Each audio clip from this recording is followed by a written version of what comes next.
I would like to call the January 7th workshop to order. Apologize for the 3-minute delay. We were updating the audio, and it took a little longer. First item is the budget. Mr. Superintendent, you have MITSI Corcoran and Krista Kortner. That's correct. Thank you, Mitzi. Thank you, Chris.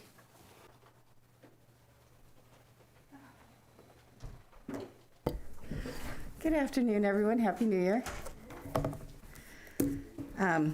So we have two items under the budget to discuss with you today. The first was the school board's budget for the 21-22 year, the zero-based budgeting exercise. At our last workshop, we had a conversation about this, but again, not having any detailed information before the break, we supplied you with the detailed transactions for 19-20, the full year, and 2021 year to date. And so we were hoping we could just kind of run through this really quickly. Unfortunately, we've been asking the departments for a 5% reduction. I'm not really sure we're going to be able to see that this year for the school board, just because you're going to be incurring internal audit costs you were never paying for in the past. And we have a referendum coming up in the 21-22 school year that there'll be costs associated with. And for the most part, you have very little in terms of expenses in your cost center. You have some professional association fees, a little bit of travel, some consumable supplies, small amount of overtime for Kathy.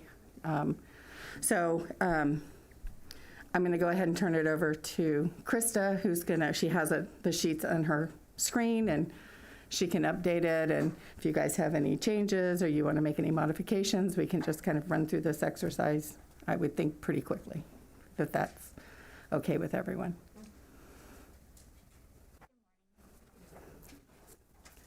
Afternoon.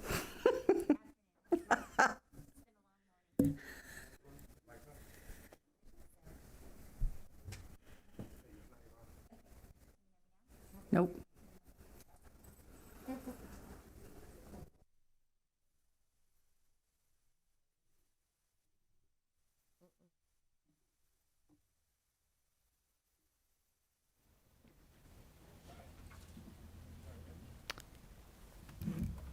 Try again.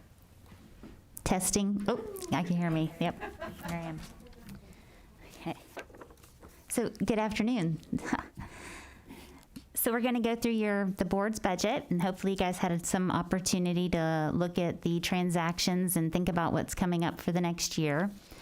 And like Mitzi said, there's not a whole lot of activity, so it shouldn't take us too long to run through. We're going to be going through the spreadsheet that has the zero-based budgeting summary for 21-22 on the heading.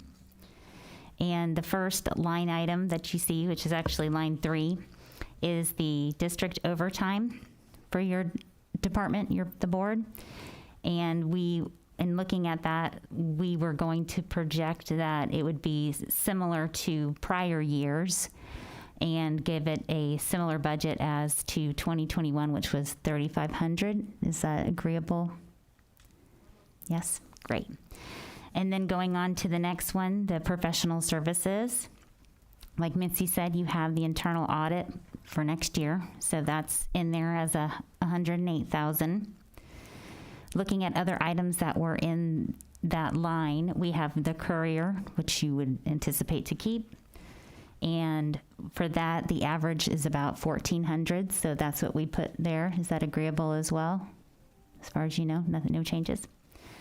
Then we have policy updates, something that you guys have had historically in this line item, and thinking that you will be doing something similar again. The average is about $3,000, so that's what we've included again. Does that sound agreeable? Oh, any comments? Okay. And then the next one is legislative representation, Capital City Consulting. And that annually is running you about $50,000. So that's what we've also included again for that. Krista? Yes. I have a question about line item 6, professional services. The courier and the policy update. At one time, we did Neola, and we used their service to help us with writing policy. Is that where that item would be, should we choose to use Neola again?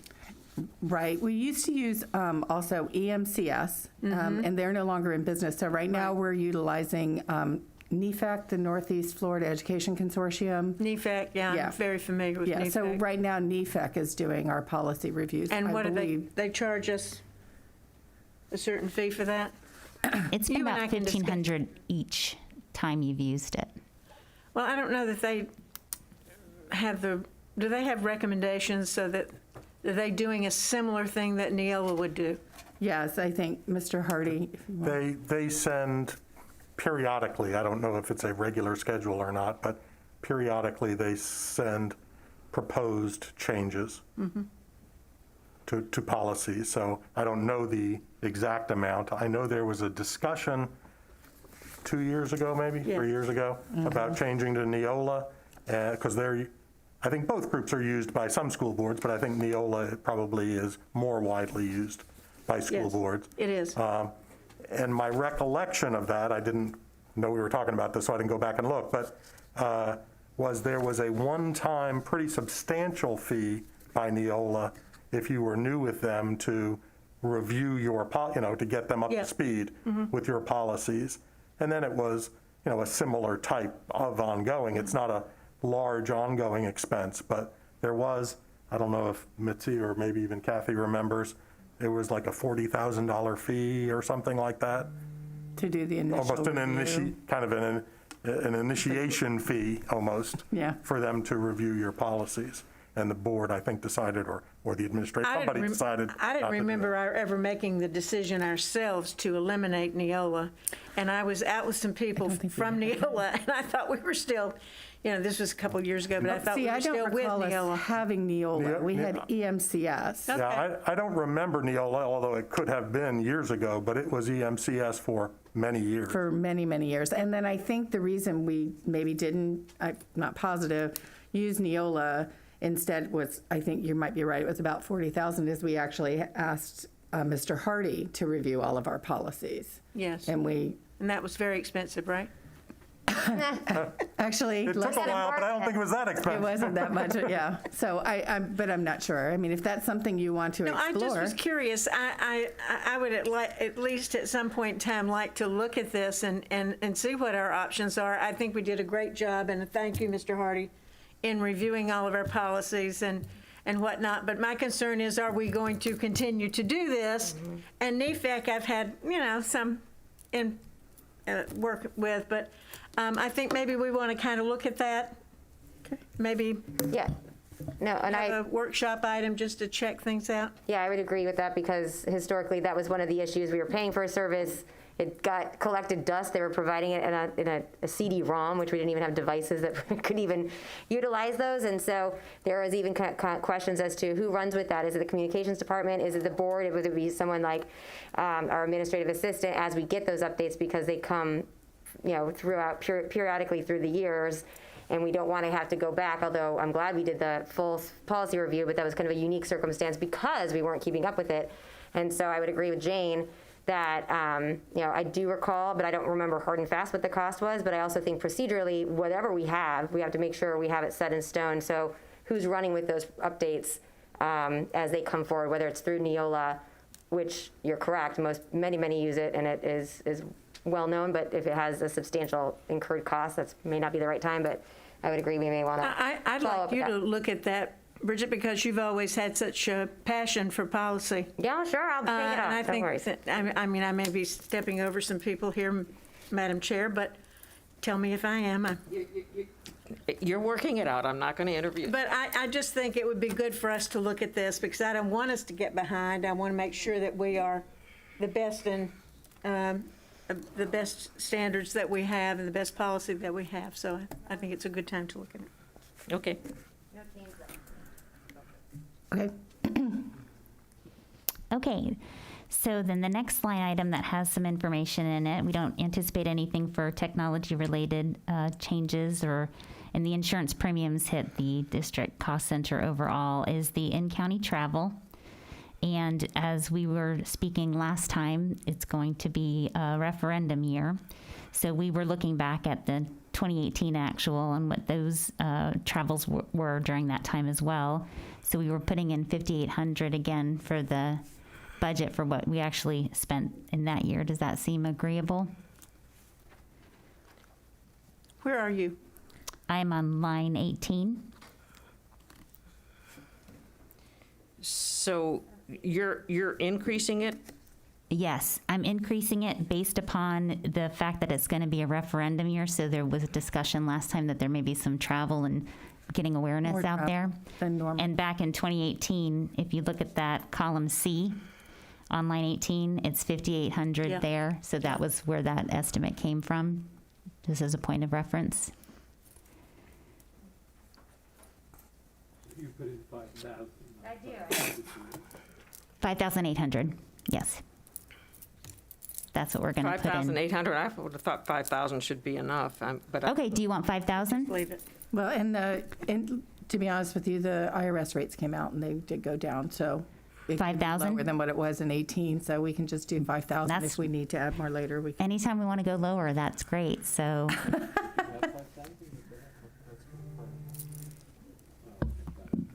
Okay. okay, so that's great. So then we'll go to line 21, out of county travel. What's that? Since nobody's doing it right now, right? Well, so with the anticipation that Yeah. hopefully things will be better next Yes, year. Yes. Okay, 8,000 is what is in there. And It shows that we've already spent 3,400 on out-of-county travel. yes, So I can look it up. Go to, Because I know there's going to be training and master board. I don't know if that's going to be in county or out of county, but so most of the out-of-county travel is from the superintendent's candidates coming in. Oh, that's staying. where It it was in is. Yeah, July. Superintendent search. oh, well, I superintendent think search. if Thank you for that's sharing that. included, if the superintendent search was included in that out-of-county travel, But it wasn't in the prior years. yeah, I'm thinking 8,000 might not even be enough. I think it's too high. I think we're going the wrong way, and I think it's from an aspect of asking each department to go through the same process. I mean, it's important that we realize, yes, we could, but the whole goal is to go the other way. And some of these, I mean, I don't know for the rest of the 6 months, do we really think there's going to be a likelihood of out-of-county travel when we've gotten so accustomed to working together remotely? I, in my mind, think this is a very low-hanging fruit area where we could reduce it substantially. I don't want to speak out of turn. I know other members do go to certain things that may be out, and I don't want to prevent that per se, but again, from an example standpoint, we're asking many departments to go through this exercise, so I want to be mindful of that. Let's try to go through the queuing system again. But I think when we've had to take up the cost so far, you know, $3,000 for the superintendent search, to then say, well, because basically you're already asking us to drop it by 3,000 when we've added that cost in there. So I have concerns about leaving it at 8,000 because of the superintendent search being included in it. Well, this I'm is- wondering if this we is- might put a little asterisk over there under comments of exactly how much was attributed to the superintendent search. And that's fine, but what we're talking about is next year's budget, and you Yes. will not have superintendent search travel included in that number. That's what was included in this year's. We're talking about Well, the it shows 21 2021 year-to-date. That's what Correct. I was asking. That's this year. And we're talking about 21, 22. Oh, okay. So- Never mind. Okay. Gotcha. So is everyone amenable to the 8,000, keeping it at 8,000? Well, yeah, with the superintendent search being in the 2021, and this is 21, 22, we're fine. Okay, great. You're not leaving, are you? Superintendent? All right. Then we don't have to conclude that. Thank good. you. Okay, so we'll leave 8,000 in there, and that's similar to what was in the referendum year as well. So then if we go down to line 26, which is the mobile telephone, that runs about 180 a month for the individuals on the board that have cell phones. So that's the rate of that. Other purchase services under line 28, there's several things that end up in this, one of which is the advertisement for the paper, and that averages about 4,000. The convocation of government is about 2,300. And then there's just a variety of community involvement items that land in here, and on average, it's been about 2,500. So that gets us to 8,800. Does anyone see that as any kind of issue or as a good number? So if you're seeing some larger numbers, in 2020, the $25,000 fee for FSBA was included in the other purchase service number. That's why it's elevated.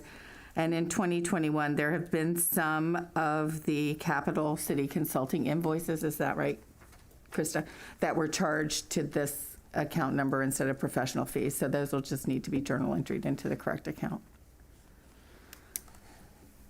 So if you look historically from the other 3 years and remove the 25,000, I think 8,800's pretty reasonable, pretty good number. Okay, so then the next line item, which we talked about last time as well, line 35, is the other purchase services for the referendum, in which we put 450,000 in that line item. And consumable supplies is 37, line 37. And just on average, it appears to be about anywhere around 5,000 and going on the lower side of the trending. We left it at that. Is everyone agreeable with that? It's printer, toner, things like that. And then we skip down to dues and fees, line 45. And in that line item, you have district dues for your consortium, which comes to about 3,000 a year.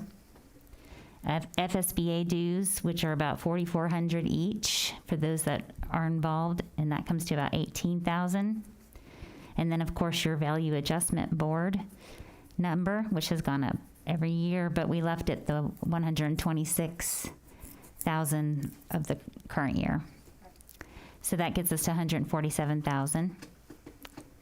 Is everyone okay with that? Know of anything else that needs to be? Okay, great. So with that being said, as Mitzi said before, you're in a situation where the budget is going up because of the unique year of our referendum. So next year you guys will have, the year after you'll have a savings. Yay! Board cut this much percentage. So if you guys are agreeable to that, this is the preliminary, and this is how we go through with departments. And then we set it into the system so that we're able to come to you with a preliminary budget. And of course, as things change or, things happen, we can make amendments to it, through until we get to the tentative. Is everyone? Yep. Okay, great. Thank you. Great. Okay, so the other item where we're going to talk about was what has been the impact of COVID-19 on the district? And also, what kind of funding have we received to help offset that? Or are we anticipating or hoping to get in the future to help offset that? So in your read ahead that I provided you, it shows the estimated revenues that either have been received or anticipated to be received, and then the expenses that we've incurred to date.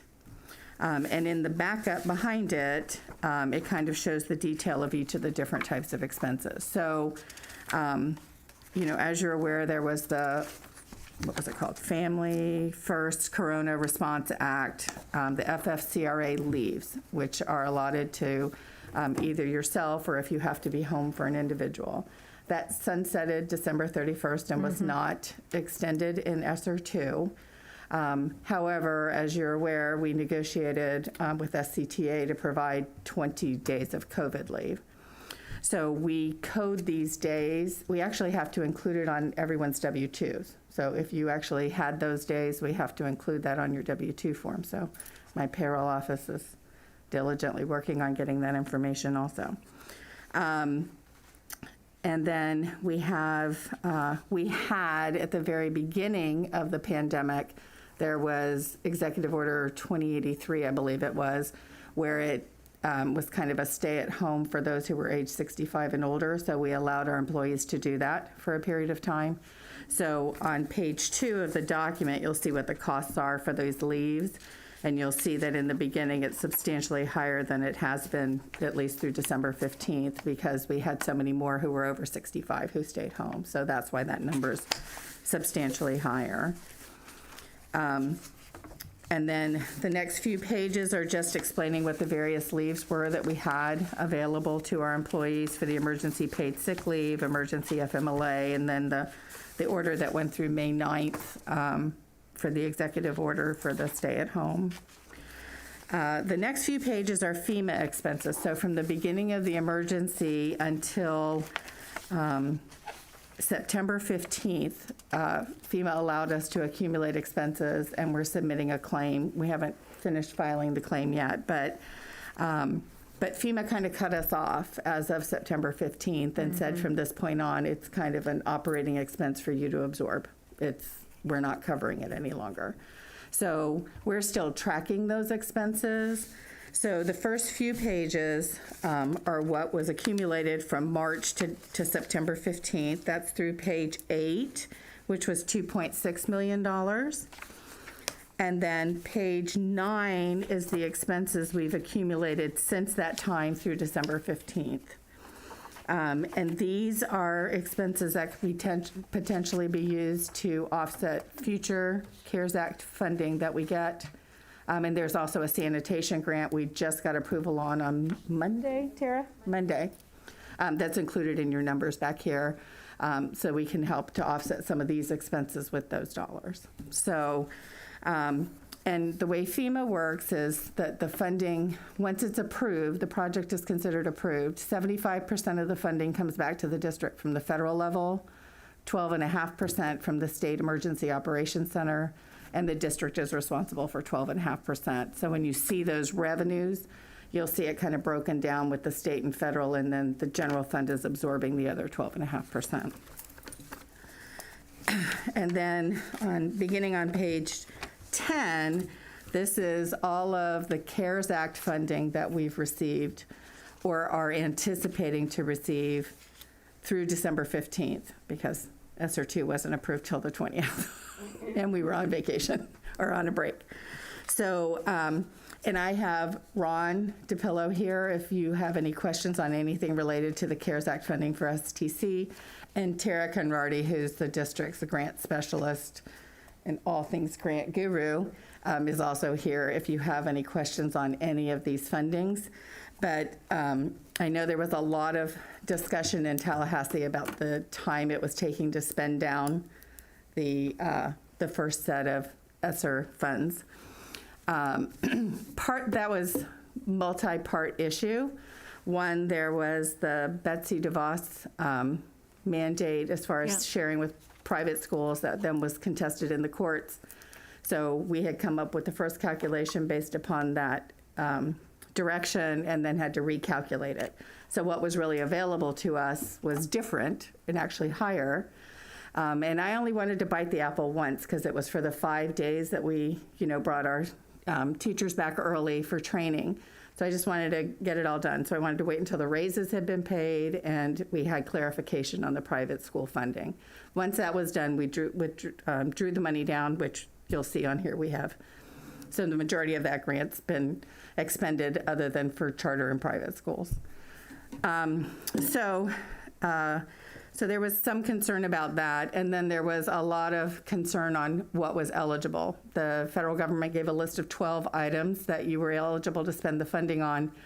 We were having quite a bit of pushback from the Department of Education on whether or not those items did you actually have a revenue loss? Show me and demonstrate the revenue loss that you're using these funds for. And there was a lot of concern on the part of many school finance officers across the state because there was a specific thing within the ESSER that said you can supplant, which, most federal dollars you cannot supplant. It's all enhanced services. So everyone was like, okay, I'm just going to use it to cover the cost of my salaries and bank those funds for the next year because I know I'm going to have problems. So that took some time because nobody had spent down funds, and many districts, especially in South Florida, Miami-Dade, Broward, and Palm Beach, couldn't even get their applications approved. So we have weekly calls, finance officer calls, and kind of express this to DOE. And so right before we went on break, the rules kind of have changed. It's a little bit more lenient. I know Broward has drawn 60 million of their funds now, and I think Miami-Dade's got 90 million they're waiting on to draw. So I think the funds, you'll start seeing them go out much quicker now because the approvals are coming in quicker. So that's the biggest one of all of the funds that we've received, but we've received funding to provide scholarship payments to our students at STC. There was an institutional portion that went to STC, rapid credentialing for STC. What was the other one? There was another one. The GEARS funding. Infrastructure, yes, for capital. And then we have a GEARS Act also that we got. It came in, the notification came in pretty late, and it had to be spent by October 31st? Initially, the August 31st. Oh. And extended to October 31st. So initially, August 31st, extended to October 31st. The problem was it had to be in-person instruction, and we had done our summer boost program already virtually. So they allowed us to take a portion of that, and we could offset those costs as long as we were doing in-person.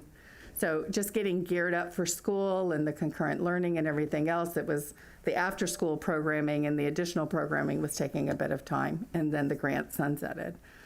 But we believe, fingers crossed, that we will be able to spend these dollars to help support our kids and provide additional supports at least through April. Is that correct? Yep. Tara, come up here. So I think that is the hopeful plan. And then, of course, with ESSER 2, we can hopefully have some funding available there. Is that correct? Yes, absolutely. That was the gift right before we left, was that the GEAR funding opened up. Turn on your mic. Thank you. So right before we left, we received word that the GEAR funding may. Speak may into the mic, please. Right before we left for break, we began. I still can't hear you. It's not the mic. It's not you. It's not you. It's the mic. The mic.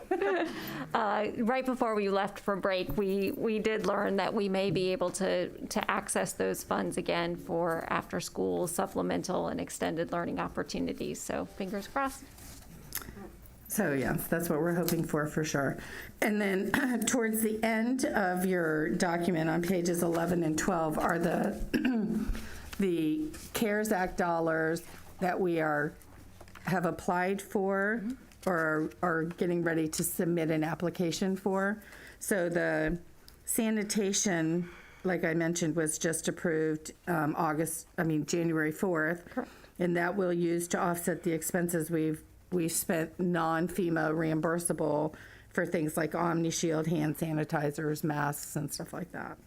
Mm-hmm. Did you want to explain the other ones that they'll be seeing on their agendas coming up? Absolutely. The last, I call them CARES Act 5, 6, and 7 for us. And those CARES Act applications were actually submitted on Friday, December 18th. So we do anticipate a review and approval of those. The first one is the high-quality reading curriculum, and that's specifically focused on kindergarten through 3rd grade.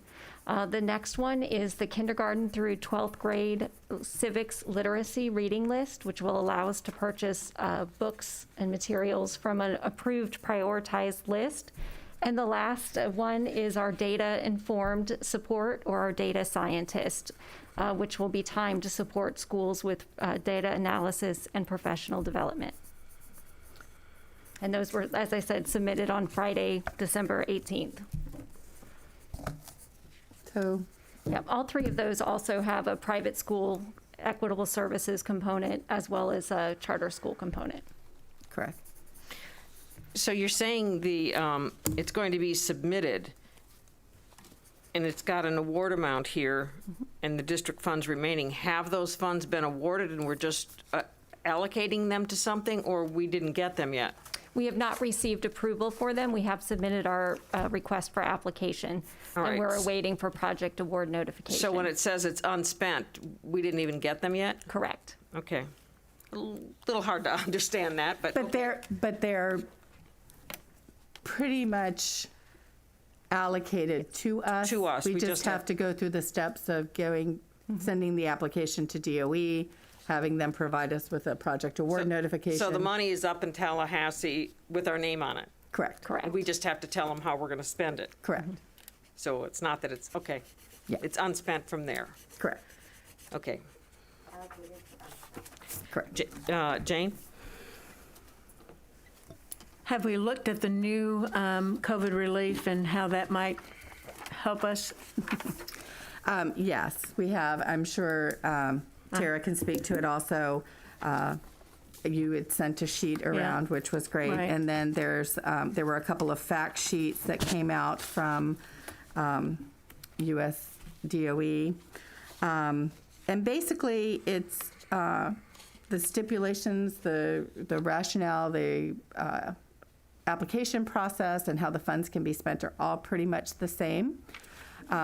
It's it's just beefier. 4 times the amount of Yeah. money, Yeah. which is wonderful.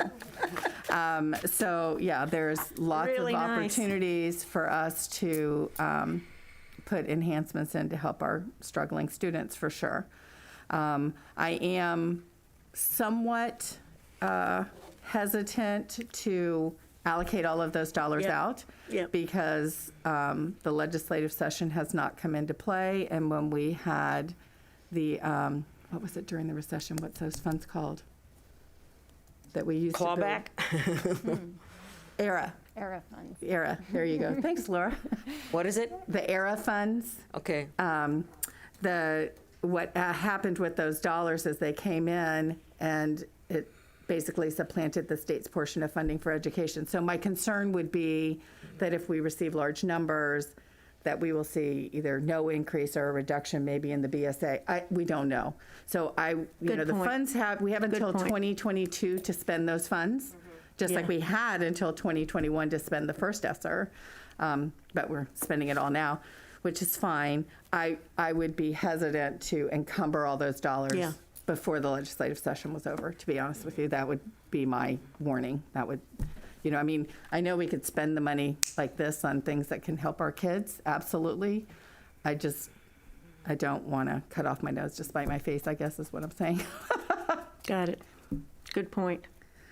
Thanks for all the grants, because grants can be fun if you really like writing grants and all that, but they can be really laborious if you don't. Oh my gosh, it's a And I lot of personally work. don't. I'm a big picture, 30,000 foot level. And in a former job, I had someone who's a grant writer that reported to me, and I really respected the job that she did. And thank you very much for all of your hard work, because Yeah, it really, really is paying off for us. it is a lot of work. I but know. Thank Heather you. does a great job. with It that. doesn't go unnoticed.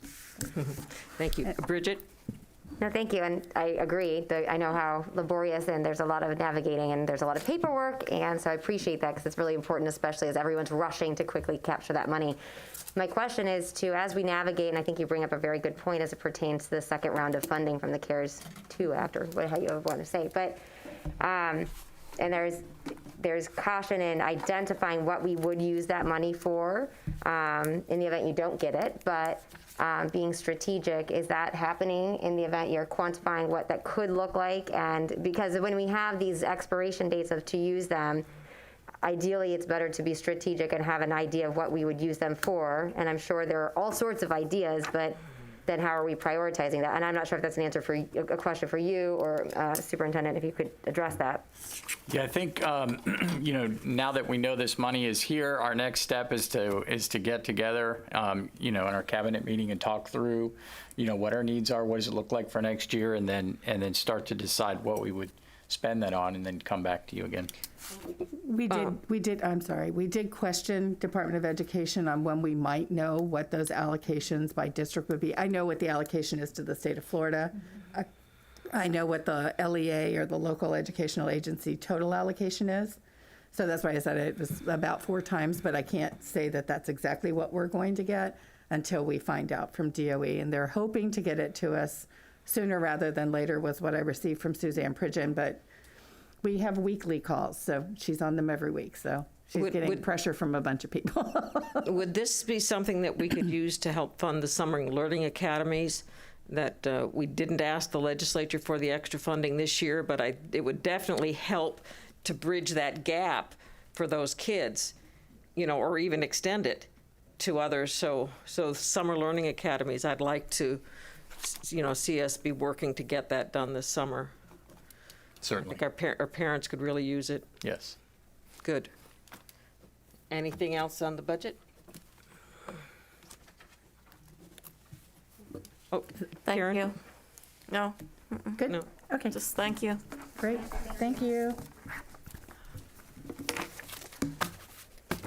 Thanks, Krista. All right, our next item is job descriptions. Ms. Corcoran's going to begin that, and I think we have 3 or 4 actually We do. today, just to go through our job descriptions and revisions to some of our job descriptions. Yeah, we have, I think there's actually 4 of us that are talking. There were 2 that were on your agenda for today that I believe we've taken off, and we'll put them on for next week because we wanted to have the conversation with you about them today. I'll have 2 that are going to be on your agenda next time. And Denise has 1, Craig has 1, and Ron has 1. So, I know I've spoken with at least 3 of you in the past, and I think Mr. Edwards over the break, that about my kind of succession planning and what my plan is for my department, because I'll be retiring in June of 2022. So the plan is to set up whoever my replacement is to be successful and have skilled employees. As you know, when Mr. Widener retired, he was a A-level executive director, and I replaced him with an E-level supervisor. I hired Krista from within, and she's done a great job, and she's, adding on additional responsibilities over the years.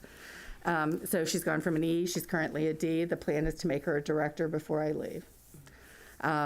On the other side of the house, the accounting side of the house, I have a director level position that is retiring after 35 years in March and walking out the door. And I have also an E level that's moved to a D level, and I will be promoting her, I believe, into the C level director job. So we're going to take both of those D level positions and move them back to E to support the directors. So you'll be seeing 2 new director positions, and you'll probably see a revision on the budget supervisor position, because we've just taken kind of the qualifications that were all lumped together in one and kind of separated them out. And I want some supervisory, with the supervisor position, I'd prefer to have some supervisory experience, and that wasn't included in there. So because the qualifications have changed, you'll probably also see that one.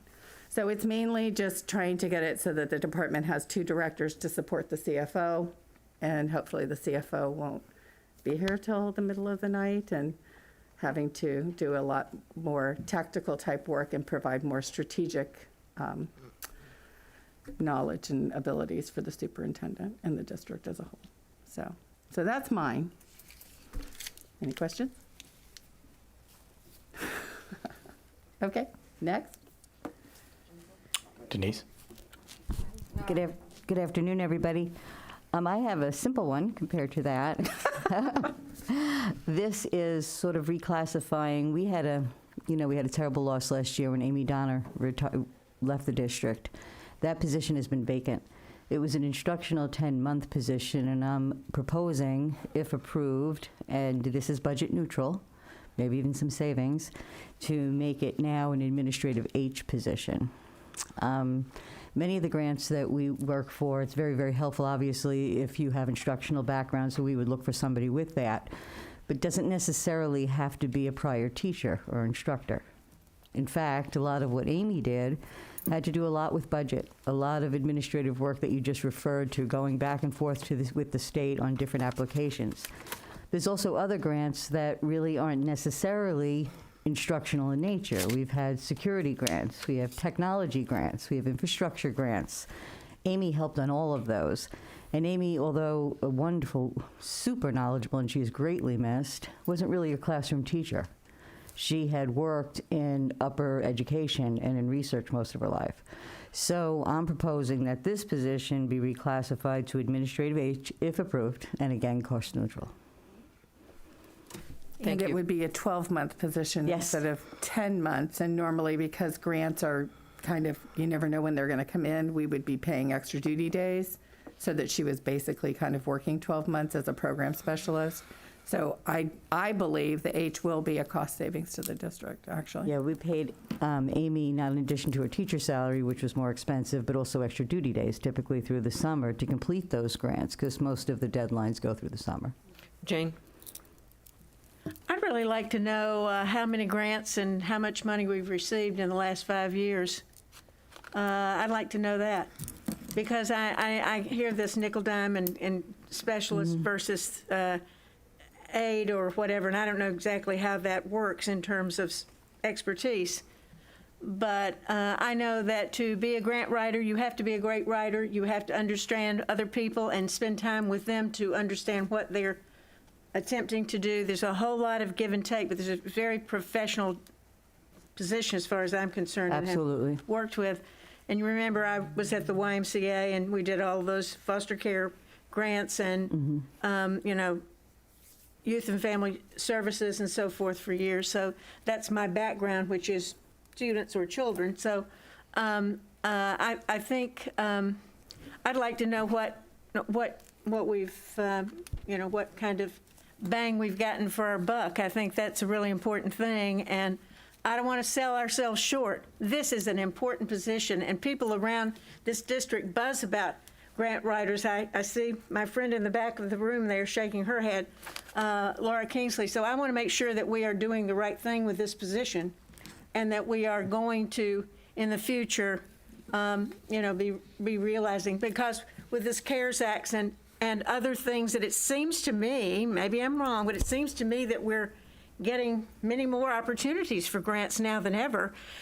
Before it might have been, something about music programs, something to do with, one of our arts education, something a little unique to the National Endowment for the Arts or something. But this is a different world, I think, that we're experiencing. It seems that we're going to have to apply for grants in a lot of areas that we didn't have to apply before because of catastrophe or, henny penny, the sky is falling. But I just want to make sure that we're looking at this thoughtfully. And I know you probably are, but I have no idea how to put a number on what kind of... No, I think you're absolutely right. The qualifications for this position, by no means do we want to decrease the qualifications. The person has to be an awesome writer, but also very experienced in researching and communicating what people really want out of grants and then following up. That's right. So we will make sure that whoever... Jack of all trades. Absolutely. And that's what Amy was. And so now we'll look for that new person that can fulfill all of those. And there's more and more billionaires every day setting up grants for students, too. Bridget? Thank you.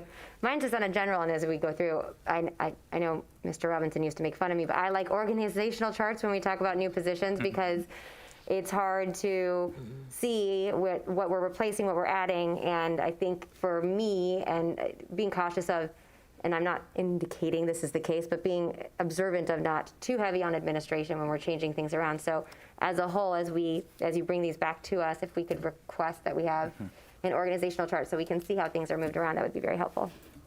Now in this position, it's very easy to do because there's only 3 people in the department and one will be changed.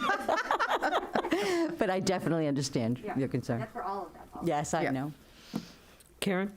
I want to reinforce what Mrs. Goodwin has said and Mrs. Ziegler, that it would be nice to know the grant funding that we've received so far.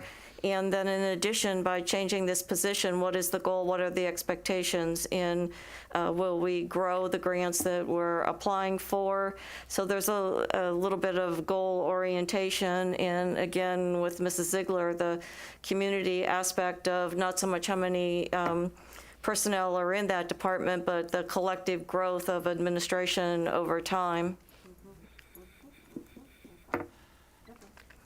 Thank you. Well, well said, because I'm in the same boat, and I don't know who Amy is. So I have no way of understanding what legacy it is. So any kind of information, and this isn't my first experience about asking about job descriptions. Had I not had that conversation with you, Mrs. Corcoran, over break, I would be just as blind, basically. So any kind of information when you're talking about job descriptions that you can get to us proactively, that gives us where they fit in the flow chart, what the actual job description might be, just so that, and I like hearing budget neutral, and to your point of goals, if we are moving into this world of needing grants, you know, a goal. Well, how much this position will generate this much money, so that, you know, it makes sense to us. Just getting a piece of paper that says job description doesn't help me make a good decision. Okay. I think that's all for this one. Next would be Craig. Good afternoon, everyone. Thank you for entertaining this. Mine will be a lot easier than the first two, because what I'm doing is I'm converting an AA position, which is currently empty for me, into a communications technician position. And there are many reasons to do that. One, it will fit more what the person actually does. It's not more scheduling my appointments and answering my phones and doing that and bookkeeping and all that. But this person does have to support public records, which is a very technical position. This person also has to support, what I'd like this person to support is more communication background, since we are a communications department. So I have ideas for internal communications to start working on infograms and publications, and I need someone to be able to track that stuff down. And I'm also looking for a way, so this isn't a turntable job, a traditional AA job, that they actually have a place to land and maybe a place to go. So they can rise within a department as it grows or turnover happens. We have someone that's actually lived it instead of just looking for secretarial or bookkeeping experience like has been in the past. It is a cost neutral, it's already budgeted. It's an AA position that's basically sitting vacant. So I would like to fill it with this new job description so we get someone that's more aligned with what we're actually doing. Any comments? Jane? You know, we've tossed this records request job around for a while, and you know, different people have done the job. Again, I would like more information on how much of a man week records requests normally are taking. How much of the job would be taken up with that aspect of it? I've often think we need a paralegal. I can concur to that. It does take a lot, but it's cyclical. Mm-hmm. So it takes something major to happen, and then it's off the chart. But the general practice is it's been, in my time that I've been here, it's about a 20 to 25 hour constant week with fluctuations where it can go up to multiple people having to work. A simple redaction on 4,000 emails could take 6 months, okay? Just to go through all these emails and redact out student names and look them up, make sure they're students. So Dr. Aspel and I have talked about this, and we talked about possibly having a public records custodian that's all they do, which would be very helpful.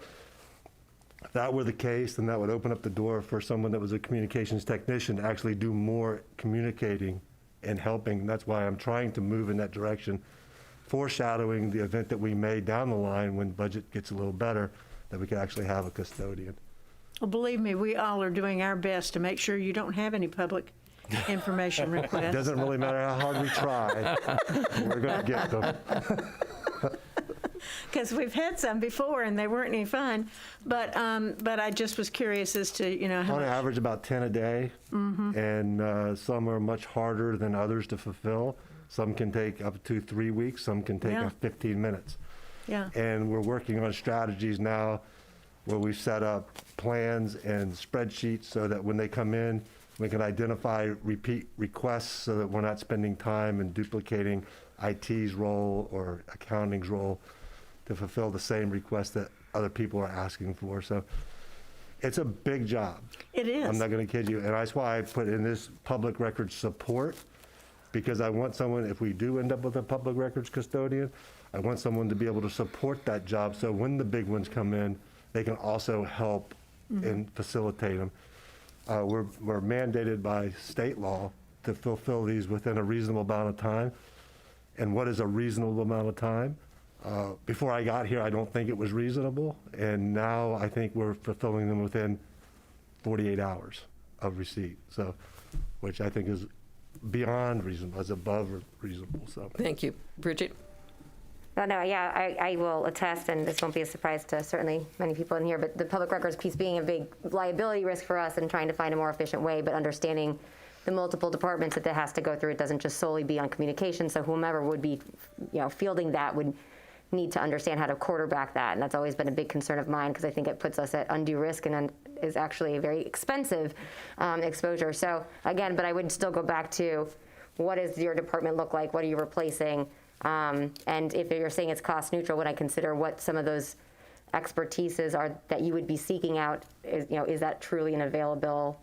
Is that person out there with those job descriptions and whatever we would be paying them? So just a little bit more information, because to me, communications is one of the most important assets for us to continue on to do what we have to do and showcase all the great stuff, but also respond so we don't incur costs that should be going to our classrooms. So I'm very eager to see that. No, I agree wholeheartedly. And again, this is, when I say cost neutral, it is because I'm creating a position that adds a little bit more responsibility to what an AA would usually do, in hopes that down the line we will get a public records custodian, which then would support that. But in the meantime, we'll work as we have been doing in fulfilling these public records within 48 hours, when possible. Thank If you. that makes sense. So the job is not an ad. It's an SPS 9, and it's already budgeted. So.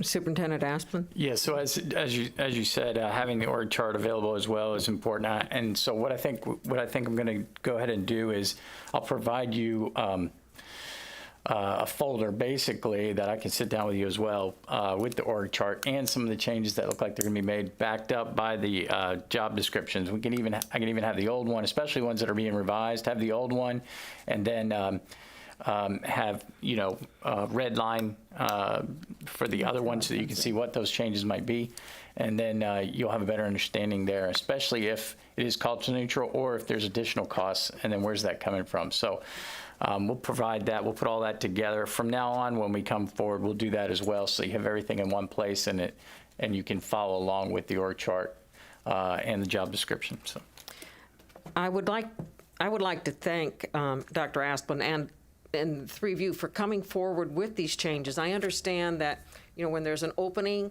or there's a change, it's an opportunity to fine-tune the job descriptions you have. Maybe what they were 5 years ago when they were written isn't what the job actually is today. So even though you seem to be grilled today, we appreciate you coming forward and explaining why you've made the change. And I applaud you for making these changes to more clearly identify what the job descriptions are and to make those changes as necessary. I see Mr. Edwards, Tom has come in, and we've still got one more, We have one too, more. right? No, it's along with what Mrs. Brown said. I think that what I'm experiencing here, just as I'm watching, is that I trust Mrs. Corcoran so much that she's already in her head managed it financially. I know she has, so she's not putting us in jeopardy.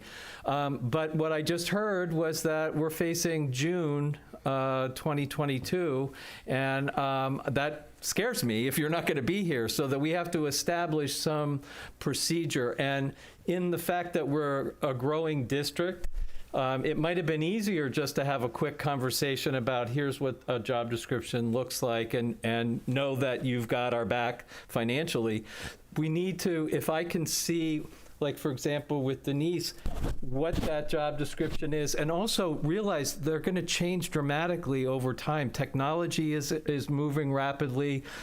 Communications, I have conversations with Dr. Aspen all the time about communication, so maybe we need to just suggestion overhire for that position, and then backfill when records requests really go crazy. So that's really what I'm trying to get to, is just getting a procedure in place that says, as we're growing and as we're evolving and as we're changing, this is what it looks like, and go from there. So well done, everybody. Thanks.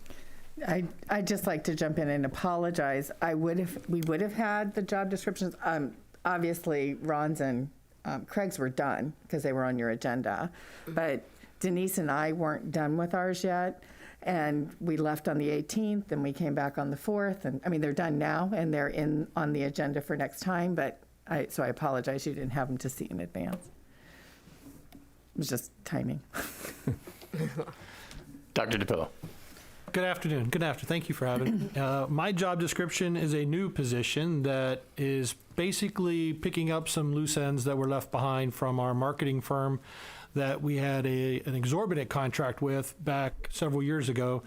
And as we canceled that contract to save money, these duties were parsed out to separate individuals over the campus. And as time grew, now it's becoming more and more of a job responsibility as a priority versus just a part-time pick up some slack. So a marketing communication manager for us will alleviate some of our recruiters from doing marketing and social media.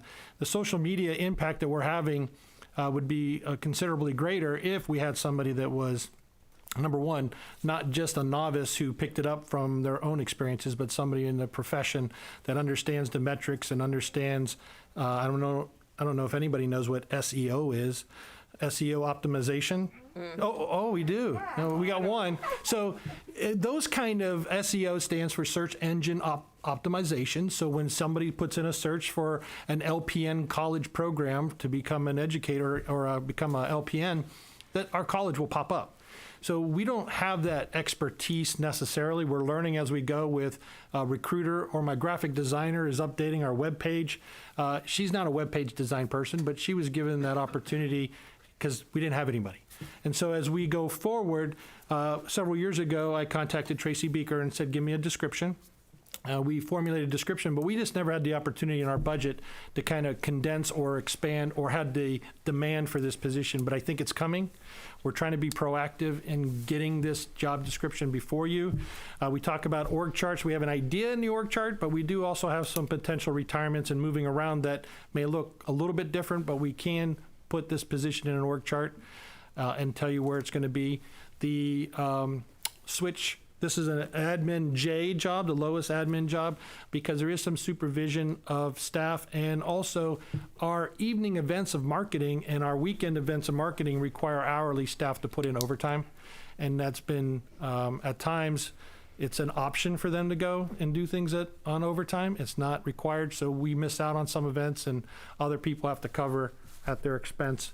It would be better if we had one person branding and taking our brand, the STC brand, and running with it consistently. So what we're trying to do is align our priorities of branding and marketing through one person with their team that will propose, and that the school can be focused on the new campaigns on social media. I think this will go hand in hand with what the state is trying to do too, and put more emphasis on our Absolutely. our local job. And Yep, career technical education, Yeah, marketing, right. communication.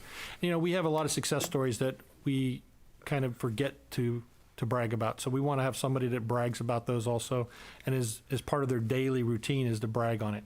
We try to do our best. Craig's department has given us a lot of insight in how to do that and communicate the positives, because I was telling, I think it was Mr. Edwards, that we have 99 positives, but everybody focuses on the one negative, and it's really sad that all that good work is being unrecognized because we so much have to put out fires and take time to address issues that are a very small portion of our day.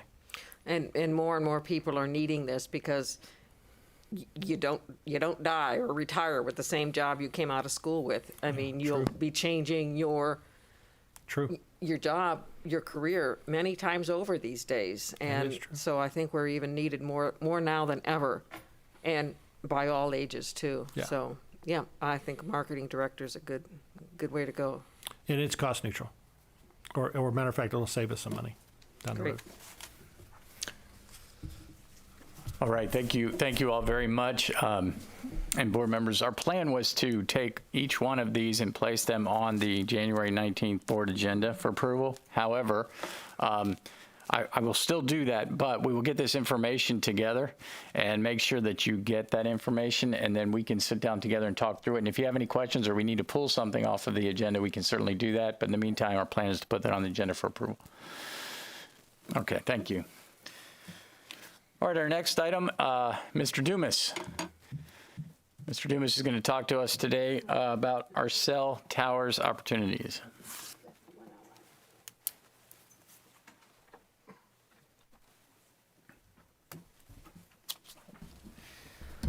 So thank you, Dr. Asplin. I have Mickey Ryan with me today. She's our Director of Planning, and she is currently responsible for cell towers in the district. So she's here with me today to have this discussion with you. We appreciate the opportunity. I think we've talked a little bit about this at a few meetings in the past, and one of the things that we continue to do on the operations side is really look at what's our core mission in each of our departments. What do we do, and how do we do it, and how does that support student learning? And when something kind of falls outside that core mission that we're struggling with, what's the best way to do it?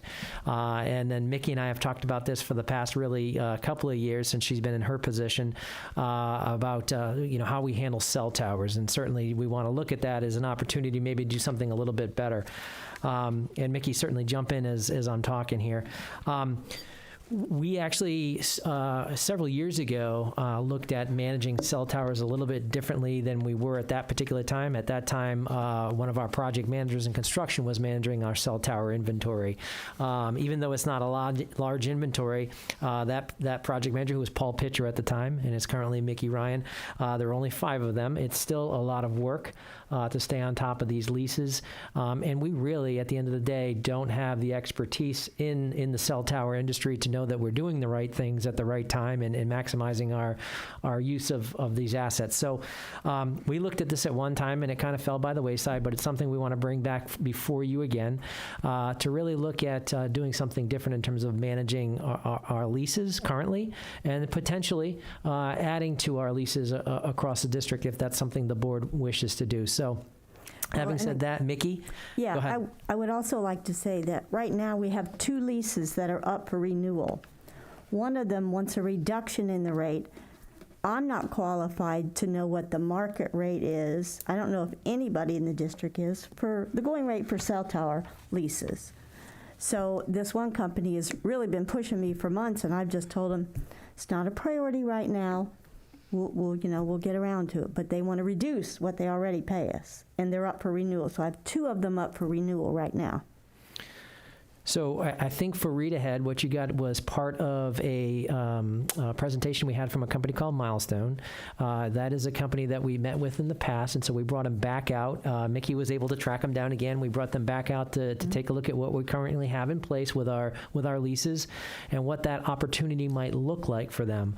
Milestone is one of the options out in the market today that we could align with if you so choose. There is a current contract that they've had bid out and is in place, and we can piggyback that contract if we wish. But I tried to provide a little bit of the information in the packet. Really, there are 2 pieces to this proposal that we're really looking at. We currently have 5 towers in the district that Mickey is managing leases on. We've got one at Osprey, one at STC, one at Gosio, one at Sarasota High, and one at Venice High School. A few of those that we own, some of them we don't. All those leases are a little bit different, and there are sub-leases on all of those towers that generate some of this revenue. So one of the pieces of this proposal is to actually have a company like Milestone come in and manage our current package of leases. And so part of the proposal they gave us is to do that. This particular company would take 10% on our current leases. And if they're able to market more on those current towers, they'd take 25% of any of those new marketable leases that they came up with. What they would do is manage everything that Mickey's doing right now for us, all these renegotiations of what AT&T should be paying with market rate, which we're not exactly sure of. They would come in with their expertise because this is what they do. And they would manage this package for us. So at the end of the day, we would be paying some of our current revenue to this company to do this, but I think we would end up in a better position because they're better positioned to be able to market what we have out there and hopefully drive some more profit for us. So that's one piece, is managing our current leases and our current towers. The other piece is... Can I just add something? Absolutely, Mickey, go ahead. Over the years, Sarasota County government has had a couple of different people that have managed the cell towers that the county has. They currently do not have anybody, because at one point I was talking to them about possibly them taking over the management of our leases. Well, they don't have anybody, haven't had anybody, and it's apparently they're not going to, as far as I know. So it would be really good if we had somebody to do this. So that's kind of one piece. The other piece is Milestone, as they've laid out in the packet that you have, is they would look to, or would like to look to add some additional towers to bring some additional revenue for them and for us. And so the revenue projections have been kind of provided in here of what their scenarios would be. And their business model is like many others in this industry. They'd use our land, they'd build a tower, and then on that tower they would provide leases to other companies like AT&T, and that revenue would be a part of what we'd get over the long term of that lease. They have provided in the packet some examples of where they think additional towers would make sense for them on our properties. I would say going into this that if we want to look at that option also, we certainly can say no in a lot of these cases, because as we look at this proposal here, I think on some of these campuses we would definitely say no. That's not an area we'd like to have a cell tower.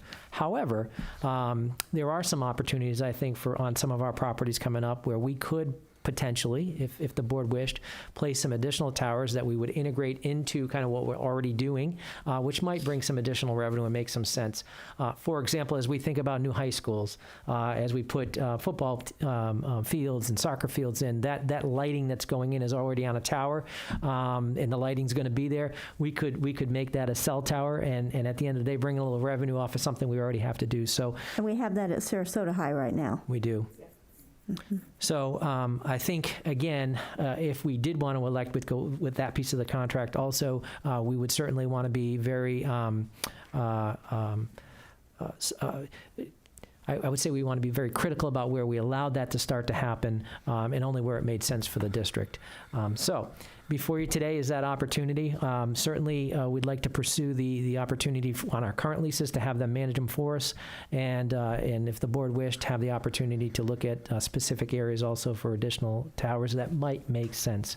So with that, Mickey, you want to add anything else? Yeah, one more thing. The two leases that we have that are up for renewal right now, the current leases don't allow for us to get any of the funds from any co-location on the towers. So a lot of our leases are very, very old. They were like from the late 90s, early 2000s, and co-location wasn't even thought of at that point. So we have an opportunity with these two new lease negotiations to get some more revenue from the co-location on the towers. And one of the things, one last point, one of the things that certainly is always an issue when you're pursuing a new tower, and we've been through it several times with the towers we have in place, is community concerns, whether that's radiation from cell towers, whether that's unsightliness of the cell tower. And certainly in any company, Milestone does do this. In any company, if we elect to go in that direction, we want that company to be that liaison with the community to run all that information through, and they would have to manage that process so that at at the end of the day, we didn't have people showing up at board meetings saying, why are you poisoning us with this new tower in our community? So in any case, if we move in that direction, we want to make sure we have a company that'll do that community outreach for us. So with that, let me open it up to questions, comments, concerns, and see what the board's will is with cell towers. Well, first of all, I want to thank you for finally bringing this forward to us. I think I brought it up a couple of CFOs ago, or CEOs ago. You know, I learned about this company while we were at FSBA, and, you know, they said, you know, I talked to some other board members, and they said these people came in and they found that there were companies that had stuck their machinery onto their towers, and they didn't even know about it. You know, so, you know, they did these inventories on them. And if you look on page 2, that picture 3 of those trees, you know, one of those trees is a cell tower. And, you know, they'll build them in with the scoreboards or the lighting. And so, you know, it's a way even to help us with the cost, because they could, you know, they'll put these things up there at no cost to us and give us a share of any leases that they put in. Now, I know they were looking at, because AT&T was expanding, you know, with the 5G service and all of that.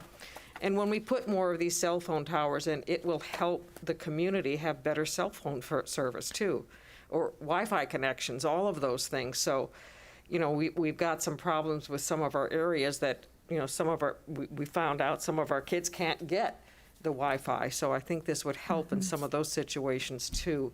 But I think, you know, this could be a win-win for us, and I'm sure we'll put it out through the bid process and all of that, but I think it's a good opportunity for us. Bridget? Thank you. No, one thing you touched upon, which I think is with good foresight, is that the community outreach is a key part, as there will be, I'm very confident, a lot of concerns about it. So what is that timeline look like? If this, like, when would this decision be put in front of the board? And when selected, you said that company would manage that kind of outreach. How would that coordinate with us? Because that I do predict to be a very significant amount of feedback that would be perceived. Yeah, absolutely. So my vision would be, and Mickey, jump in if you want. Yeah, like to have it done before I retire. My vision would be if we are going to enter in a contract with a company that does both, manages our current leases, but then has the opportunity to look at potential new sites on some of our campuses, I think we would bring those to you case by case and say, is this something the board would like to do? So, for example, let me just pick one of the schools listed in here as potential for this company anyway would be Woodland.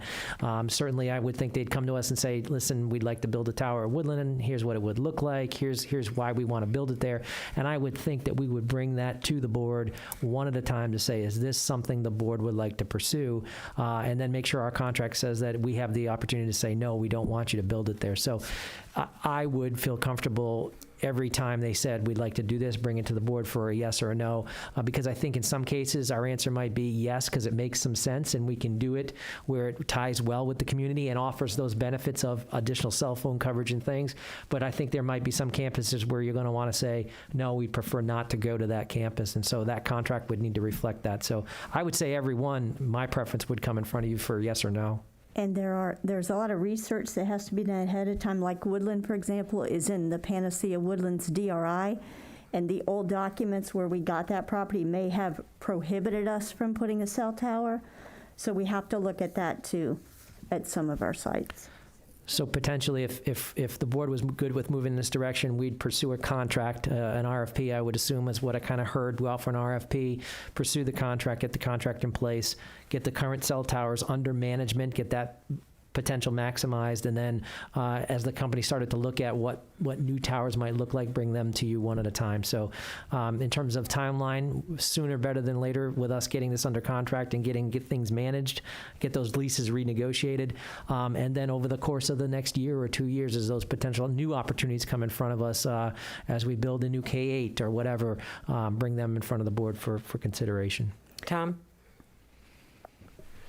I'm a big fan of outsourcing, and when it's not our core business, I think this is a great idea. We just went through a vote last month where we found radio waves that we didn't know we had, and so I'm, as I say, a fan of that. The other piece of this that I think is important, particularly for you, Jody, to pay attention to is we have the other company that we outsource now, the booking of our sites, our facilities. And if we go down this road, which I think is a great idea, two things. One, we want to compare. I think we want to go out to bid and see what's out there. There will be a lot of value adds that this firm may or may not offer that you'll find and make your own best business decisions and recommendations to us. And secondly, they need to be reviewed probably every 3 years. That's been my experience. To your point where you talked about, when we put this tower up in the 90s, we didn't know that we could co-book. All kinds of things are going to be happening with all of these companies that you're going to be doing business with or outsourcing to, and you have to really stay on top of all of the process and review them on a systemic basis. So I think it's a great idea. I would be happy to say go for it and do your job and find us the best couple that we can make a decision on. Okay. And along with that, some of these renegotiations, the last one I did, it was about 4 or 5 years ago at the STC site. And they were getting ready to charge the county to put a tower on there to do their signal for working and managing lift stations. And I told Crown Castle, you are not going to charge the county for that, or I'm not going to renew your contract. So the county now has their antenna on there to manage the lift stations, because that's essential. Yep. You've got to have them working, and to charge them was so. Moving forward, any kind of public use kind of antennas that need to go on the tower should not be charged. All right, so I think what I'm hearing is we will contact Tracy Brizendine. We'll put together an RFP, and then we'll bring forward to you a contract, Tracy, at some point with an entity that'll perform these services for us. So we appreciate the opportunity. Thank you very much. All right, thank you very much.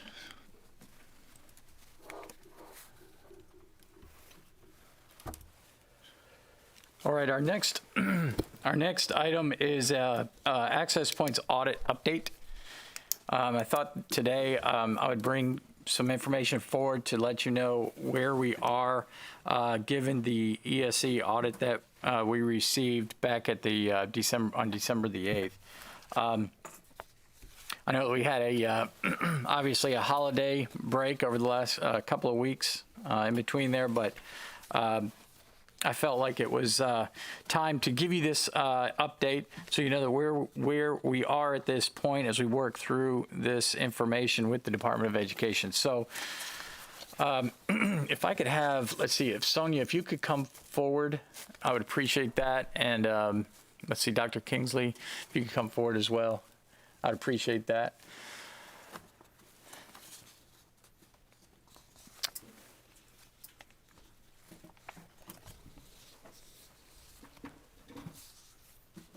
Also attached to this, as you know, was the audit that came through to us. Also, the commissioner's letter.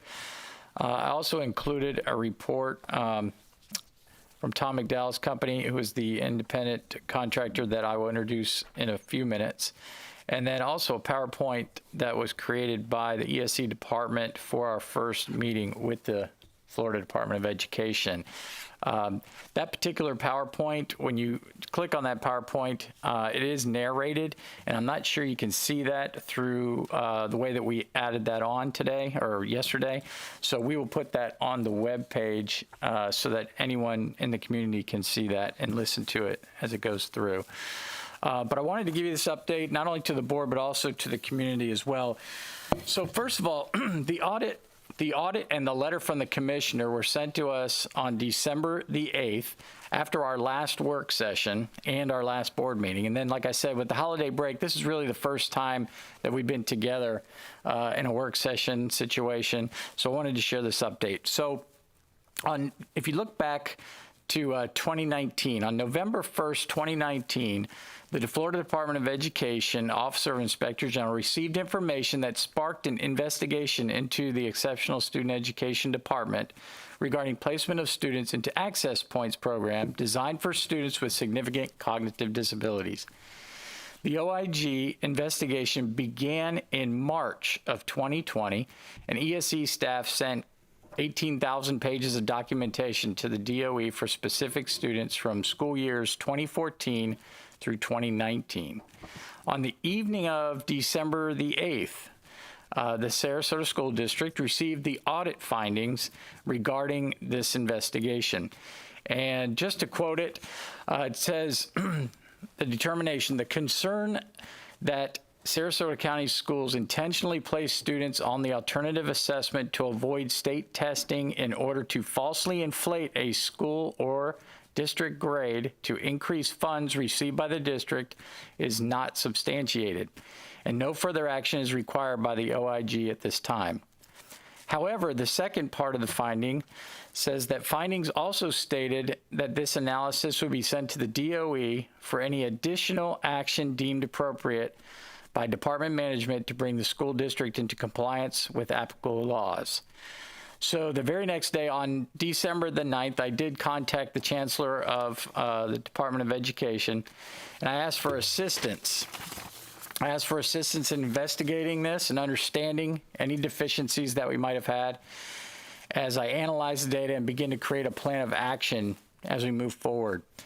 I and our ESE leadership team met with the DOE ESE leaders on December 14th, and then again in person on December the 16th, where they brought a 12-person team here, and we had 23 district leaders, ESE leaders here. Also, our pupil support services, research, assessment, and evaluation departments were here as well.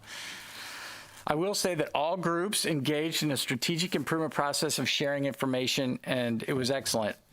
During the December 16th meeting, the DOE and Sarasota County teams worked together on two items.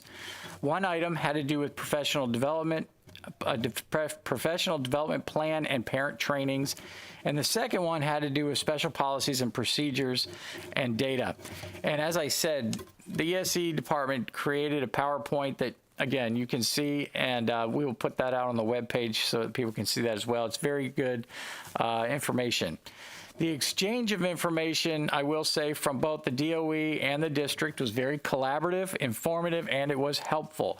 I, along with our ESE department, valued the expertise from the DOE staff who shared insightful information regarding data collection processes and allocation of resources and staff and parent training strategies. So during the next few months, because this is going to be a process, I will tell you that, during the next few months, our school district, in collaboration with the DOE, will focus on the following areas. First of all, a plan for evidence-based professional development related to the provision of support for students with cognitive disabilities.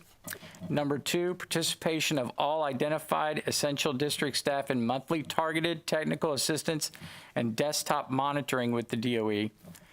Quarterly submission of data to the DOE to include the status of the district's continued self-assessment of pertinent student records and data related to the reevaluation and review, to include financial data on resources related to staffing, curriculum, and training in support of students who are currently in self-contained classrooms and or transitioning from alternative standards into regular classrooms.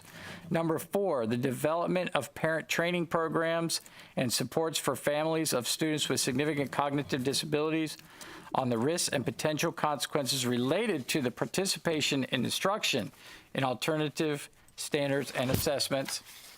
The district will submit every year for the next 3 years the following for the DOE to approve: the district's policies and procedures for students with disabilities, detailing its efforts related to parent training and professional development specific to students with significant cognitive disabilities, and the result of an annual review by a team identified by the district of the performance of current students with significant cognitive disabilities and post-secondary outcomes for former students with significant cognitive disabilities.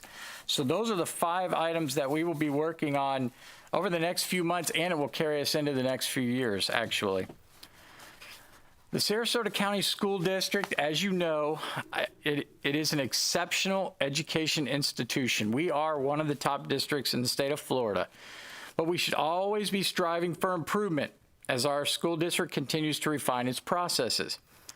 As I read through hundreds of pages of information relative to the audit, I found areas for improvement that I have discussed and will continue to discuss with our team to close any gaps in our process and procedures in order that we ensure our students are properly placed and receiving a free and appropriate public education. I will tell you that after meeting with our ESC leaders and our ESC department, we have amazing people who care about our students. They are trying to do a great job with our students. They are not trying to be deceitful or malicious in any way. I do think we have, after I said reading many documents, we do have processes that we need to look at and gaps that we need to close. So I have directed ESC leaders to collaborate with DOE to, first of all, define significant cognitive disability. Also, Florida Standards Alternative Assessment and access points. I have directed our ESC department to review the files of each student currently in the access points curriculum to ensure proper placement based on FDOE criteria. I have directed the ESC department to review the accommodations for those students who have transitioned out of access points to be sure their needs are being met in the general education environment. I have directed the ESC leaders to ensure school-based IEP teams are meeting and communicating appropriately and that correct decisions are being made regarding proper accommodations afforded to our students. I have directed ESC leaders to create protocols to ensure communication lines are followed between district leadership and school IEP teams to ensure fidelity of decisions and follow-through on accommodations. I have directed ESC staff to initiate IEP meetings for access point students who are transferring into Sarasota County schools to ensure proper placement. I have directed ESC leadership to enhance access points eligibility training for administrators, teachers, liaisons, and parents. In an effort to transparently and completely analyze the school district's ESC processes, protocols, and lines of communication, I have also contracted with an independent consultant, Tom McDowell, who's here today, and I'll introduce him in just a second, who is a well-known ESC expert across the country. He has created a report that I've attached to this workshop that I recently shared with you as we work together with the DOE and our ESC department to make necessary corrections for the future. This week, on Tuesday, January 5th, we had another meeting with the DOE to plan next steps. The DOE has been very responsive to me, and I appreciate their responsiveness to me and their willingness to help us in any way possible. On January 20th, a call will be scheduled with the DOE to provide support and assistance related to conditions 1 and 4 that I've already read to you. On Tuesday, January 26th, the DOE team will visit 3 to 5 schools to conduct interviews with administrators, teachers, paraprofessionals, and staff members serving on IEP teams. Another team will be conducting interviews at the district office with previously identified senior staff and school board members. That is on the 26th.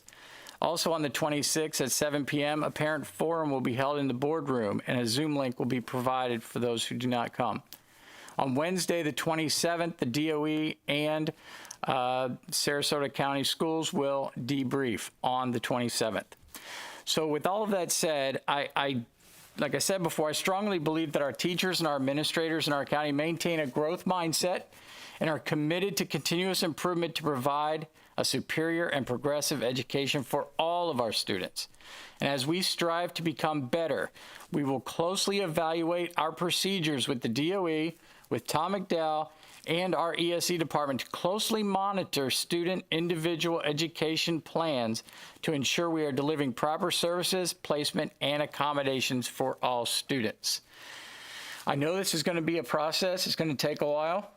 I want you to know that I am on top of this whole situation. I've been reading many documents and meeting with many different folks, trying to, again, do what is right for our students and also fill the gaps that we might have in our protocols. So I want to introduce Tom McDowell. As I said, he is, come on up, Tom. I just wanted him to say a few words. He is an independent ESE consultant, well known throughout the entire country. And as I said, he did create a report back in March 2020, and I did attach it to the workshop today. And I just wanted Tom to just say a few words, and then I'd like to open it up for questions, concerns, comments. Tom.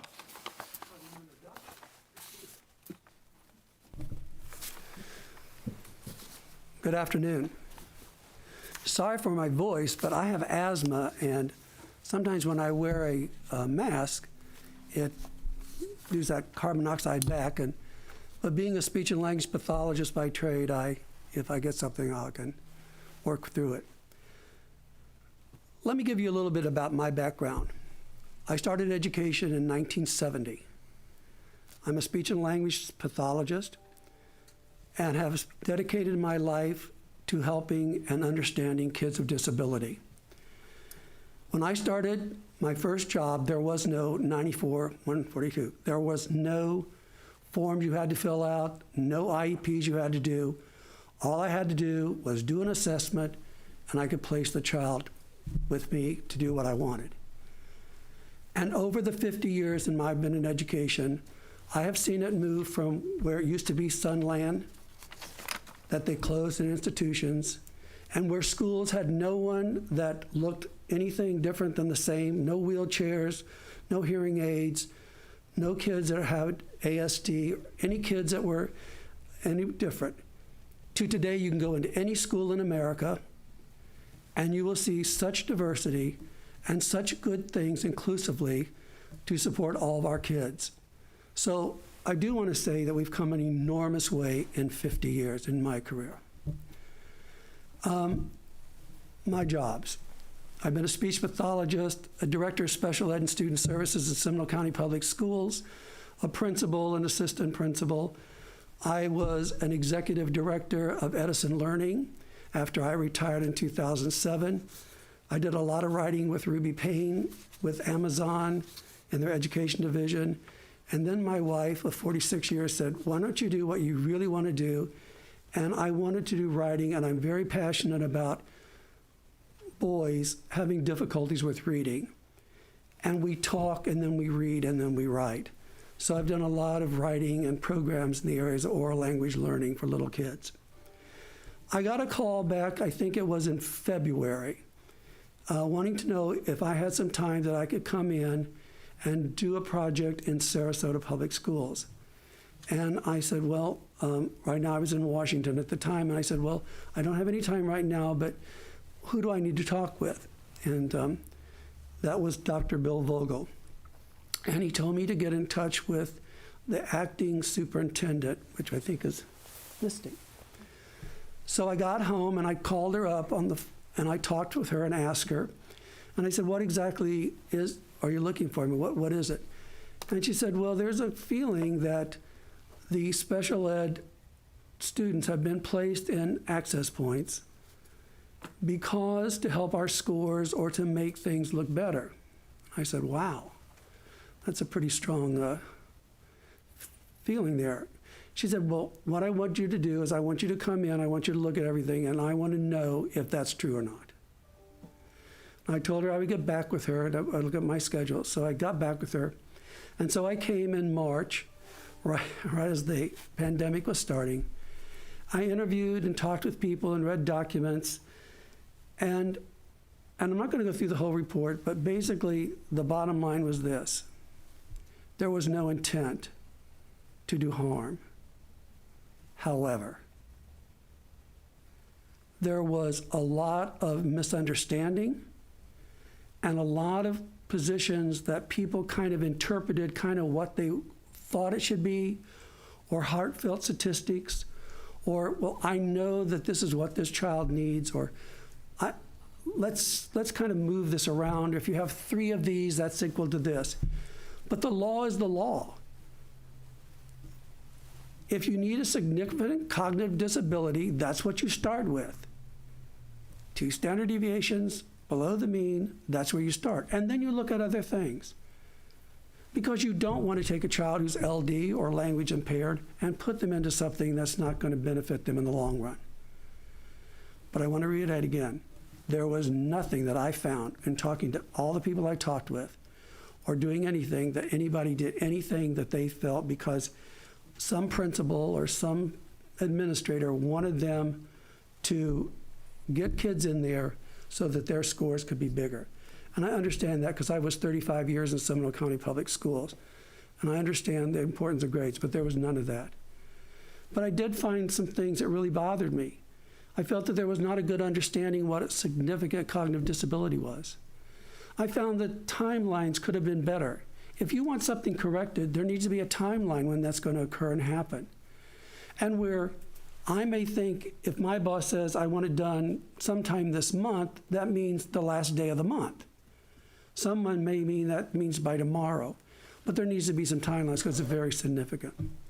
There also needed to be a better understanding that when students were taken from access points and put back into a general curriculum, that they had the supports and services and the things that they needed, and that it wasn't all about just, well, we'll just do this, and how to go about asking for those things. I also found that there needed a better understanding at all these levels, elementary, middle, and high, as to exactly what the criteria is all about, and really and truly what special ed is all about.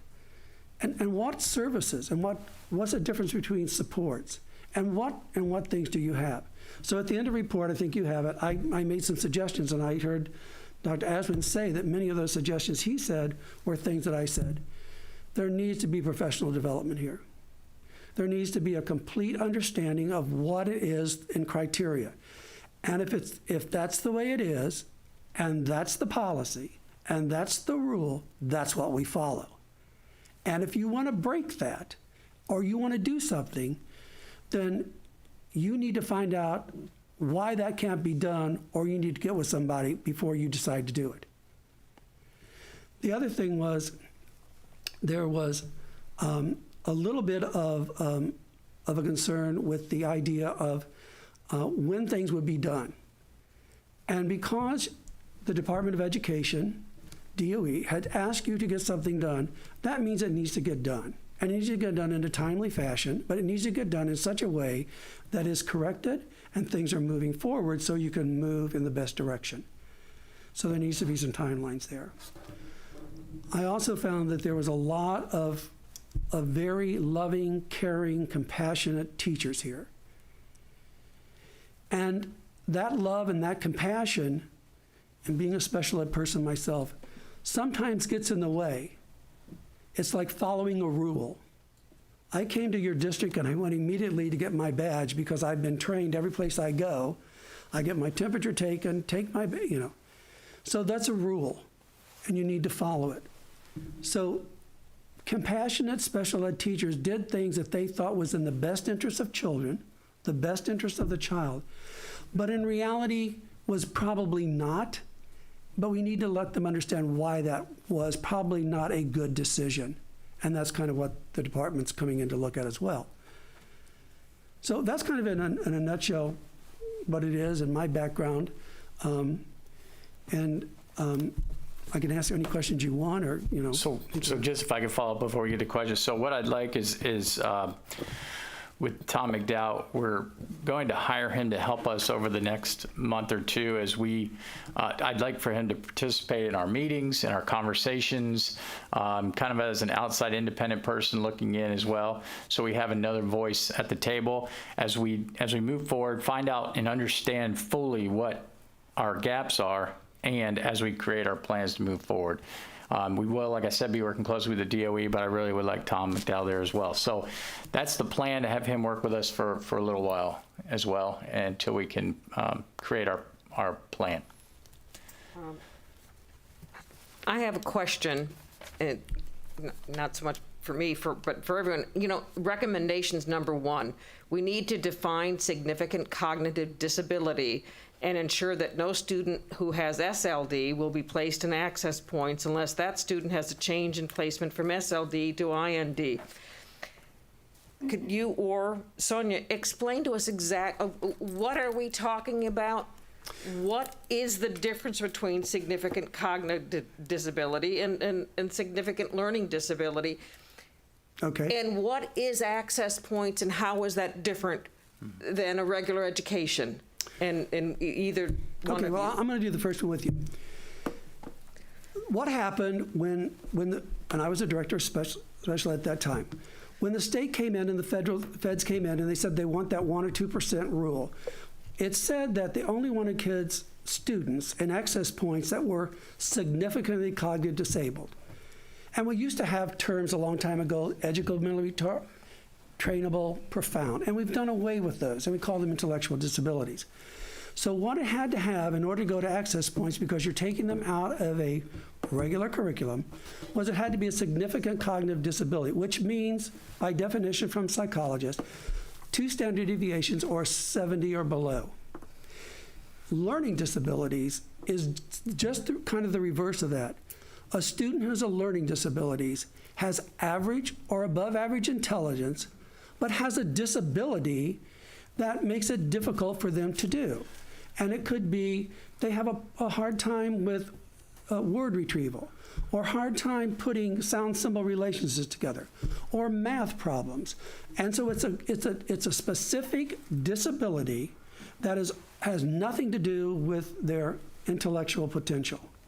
So those students could never really be in an intellectual disability program because they're not. And LD is a term that came in about 35 years ago, really. But that's it, and I'll let go. Sonia, do your access points, but that's the 2 difference. One is disabled, and one is as a normal or above average IQ, but having a difficulty in a specific area. And access points. What is access points and Access Point is the curriculum that Florida DOE has provided to the state of Florida for students that have a significant cognitive disability to be able to access their education.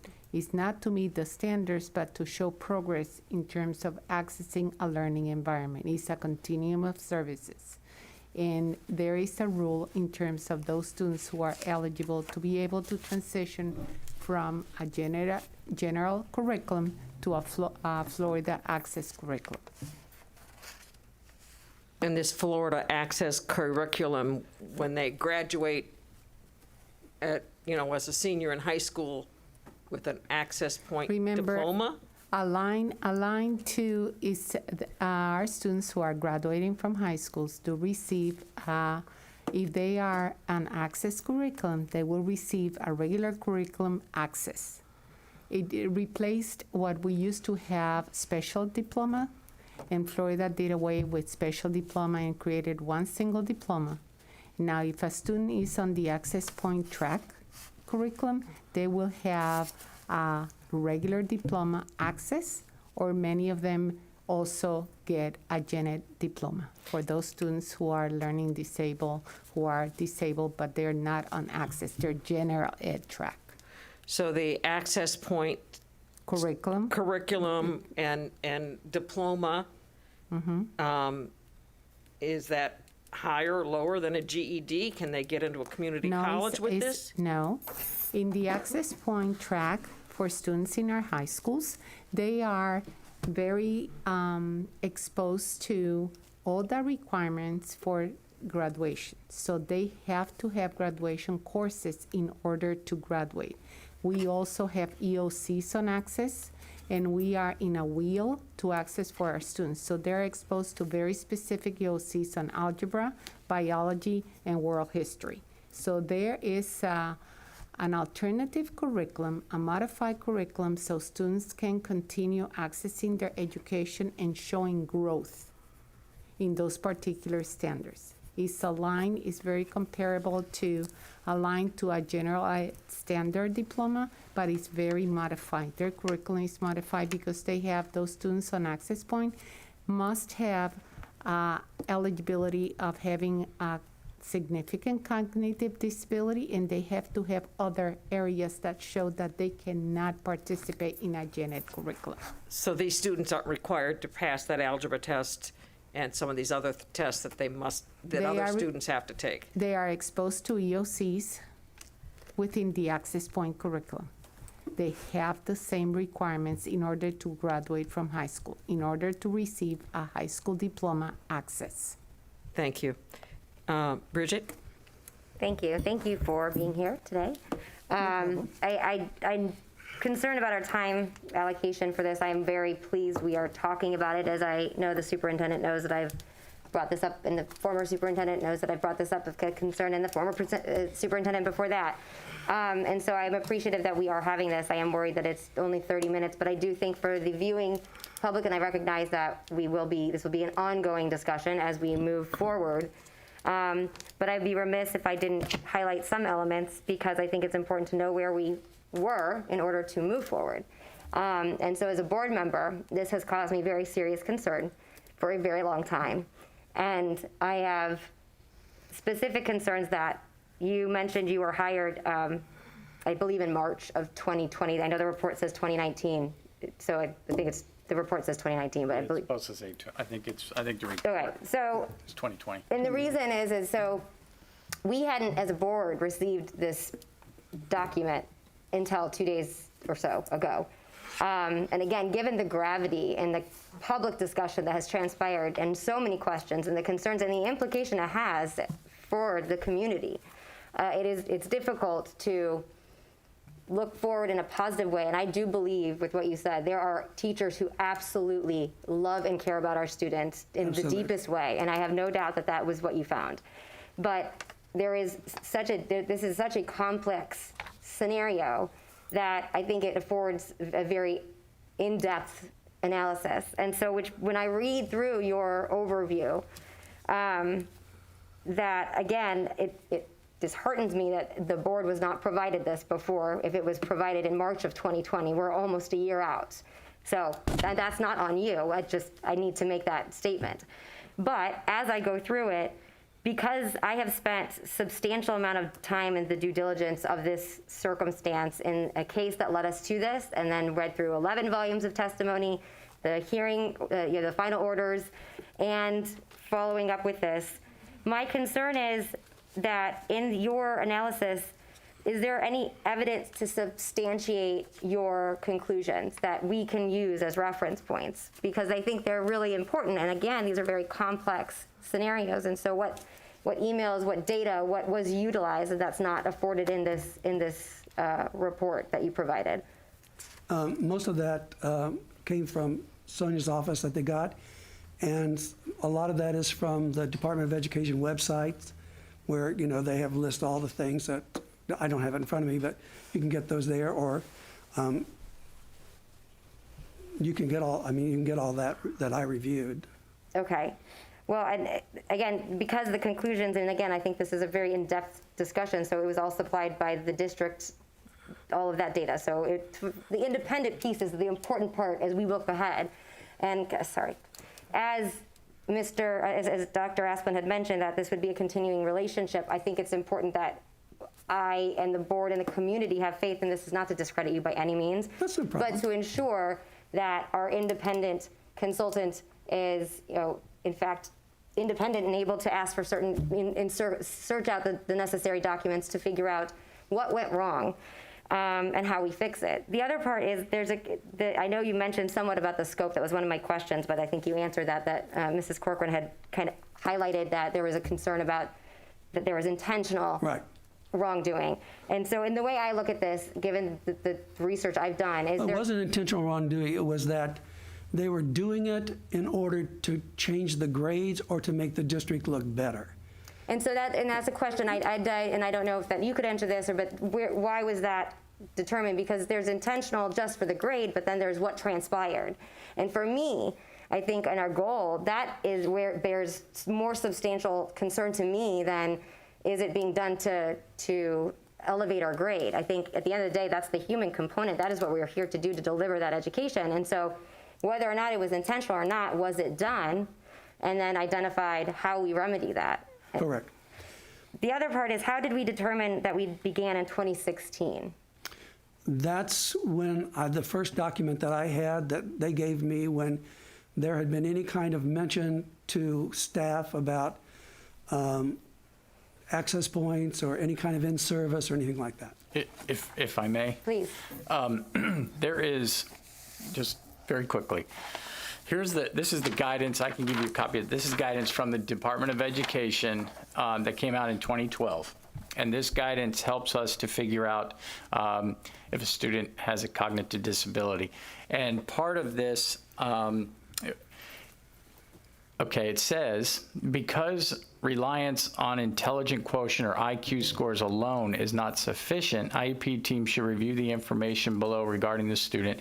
And it gives different items like psychological assessments, achievement test data, previous statewide aptitude tests, observations, and so on and so forth, school history. There are many, many items here. However, and this is something that I've been trying to deal with for the past 2 weeks. and Mr. McDowell will tell you the same, that I've been on the phone with him quite a bit. The threshold to even consider being placed into access points is that you have to have less than a 70 IQ. Less than a 70 IQ. And I will say, in the Department of Education, our Florida Department of Education, it never mentions 70 or above or less than 70. It talks about IQ scores are not sufficient by themselves. You have to look at these other areas. And what they're talking about is, when we know that a student is in that threshold, you want to look at these other items.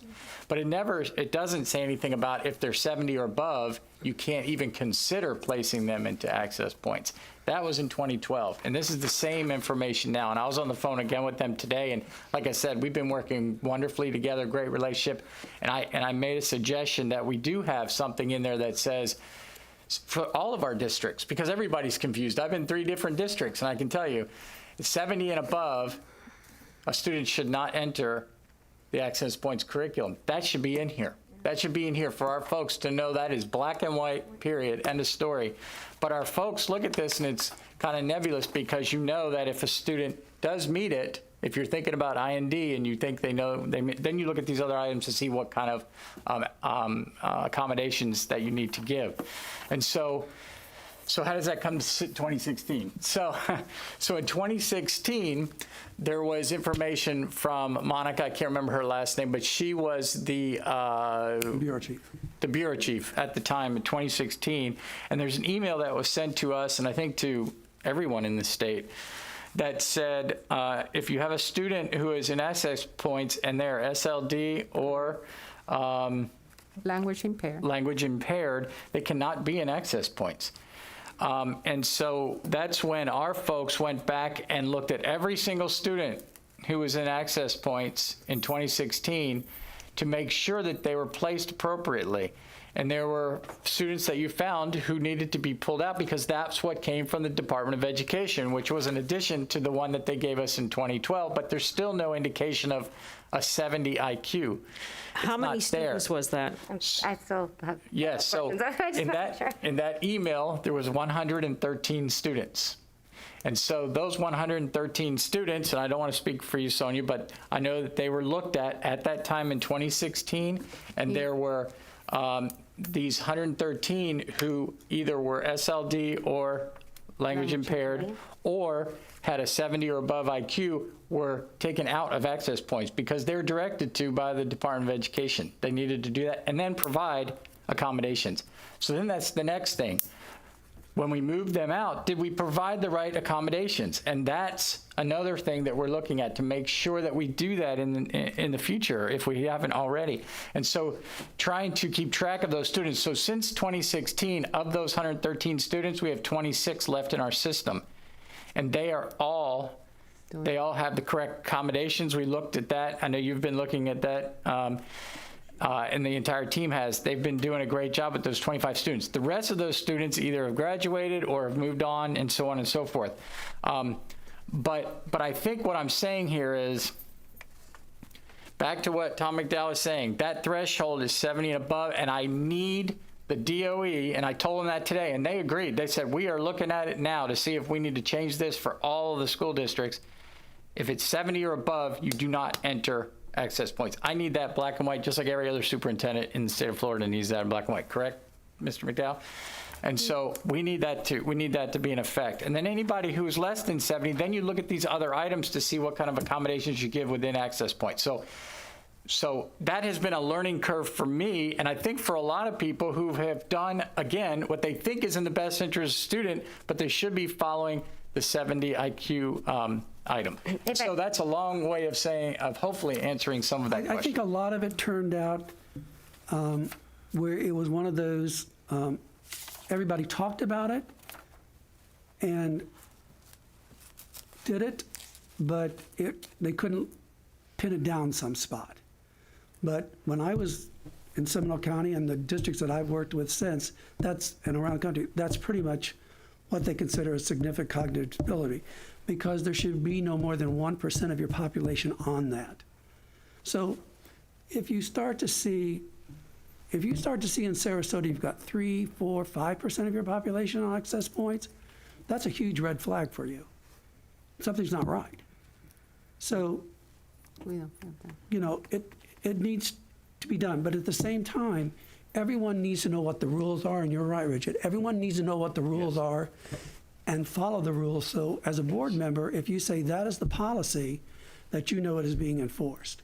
Well, and I recognize there's a lot of nuances here, and so I recognize that the reflection is there were miscommunications or misunderstandings, but where I believe, and this is multifaceted, as I said to Dr. Asplin in our conversations, that as a board, there are multiple things that we need to look at. Oh, yes. We need to understand what happened, where those failures were, what happened to those children, those students, and what supports were provided, what communication was provided to those families, what's happening right now, how are we monitoring it, how do we define that right now?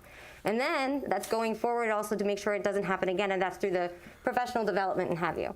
But right. Follow up, follow through, and the other one is monitor that, and know what is going on, and that everyone's playing by the same rules. It's not just happening here, but it's happening across the board. If I may add the information to Ms. Ziegler's statement, since 2006, when an email was received from the state to all directors in the state of Florida, it was looking that the only eligibility under IDEA, Individuals with Disability Act, that you cannot place students on access point is specific learning disability, SLD, and language impaired.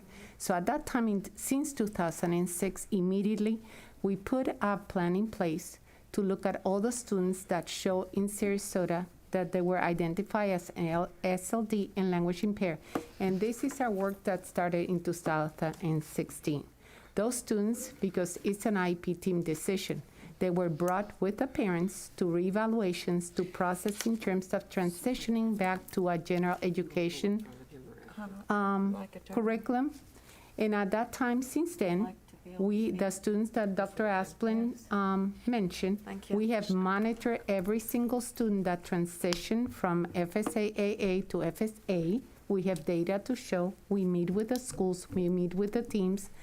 A lot of the students graduated, and at the present time, we are monitoring very specific with the school teams as well as the district since 2016. 26 students, and presently, and those parents are involved. They come to IEP meetings. They're part of the school curriculum, and they will be graduating with their general ed diploma. Thank you. And can I add something else to clarify, Mr. McDowell? In Sarasota, we have never gone above 1.2 students on FSA ELA. And at the present time, we have, and it's due to the EOCs at the high school level. And at any time, as a district goes over the 1.1, which is the cap that the state wants all districts to be under or at, we request a waiver. And we provided Dr. Asplin that rationale that we provided to research and assessment why we're over 1.2 or 1.3. We received 30 students coming into Sarasota out of state as well as out of county that came to us on access point curriculum. So we have all that documentation and we submitted, and it was approved by DOE. If not, we would have been under 1.2. So we had 30 new students come when? Last year. Last year? Yes, ma'am. And we're reevaluating them? Yes. Any student that has come into our district on access point, we have a process that we put in place as part of the action plan. I know that it's aligned to a very involved case, but we never stopped working, and we had a plan, and we have been very involved in providing and learning from every single day. Ms. Brown, could I just say one thing? Sure. I just want to thank our superintendent because he has led us through going through page by page and great detail into what needs to happen. So he provided you with an incredible summary that is awesome for just coming to Sarasota and understanding this topic in great detail. So thank you, Dr. Asplin, for your leadership through this. Thank you. Yes, and one more clarification before we go to you, Karen. Now, this report is it says March 2019, and to clarify, when were you hired and when was this report completed?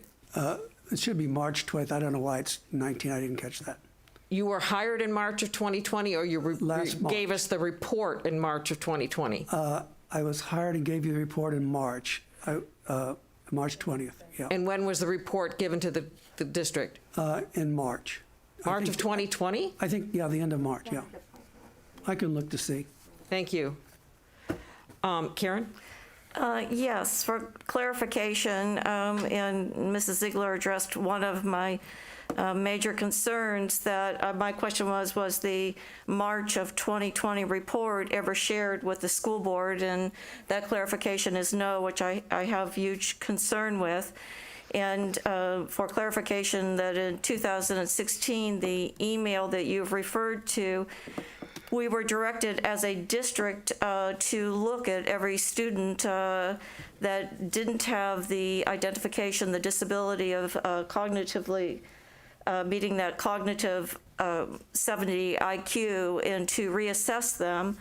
And that in the report from the DOE recently, that we still have students that were not meeting that eligibility. Those are all concerns for me, and that the board has not been part of any of this from 2016 until today, which really, could you ask the question, are we part of it now because of the case that was so widely publicized? And I'm very student focused, and I would like to know more information on the specifics of the students from the 2016 to date, and have confidence as a board and confidence in our community that we have acted appropriately with each of those students and are doing so today, given the DOE said that we still have students that don't meet criteria that were in it at the end of their audit. Thank you. Would you like to respond to that?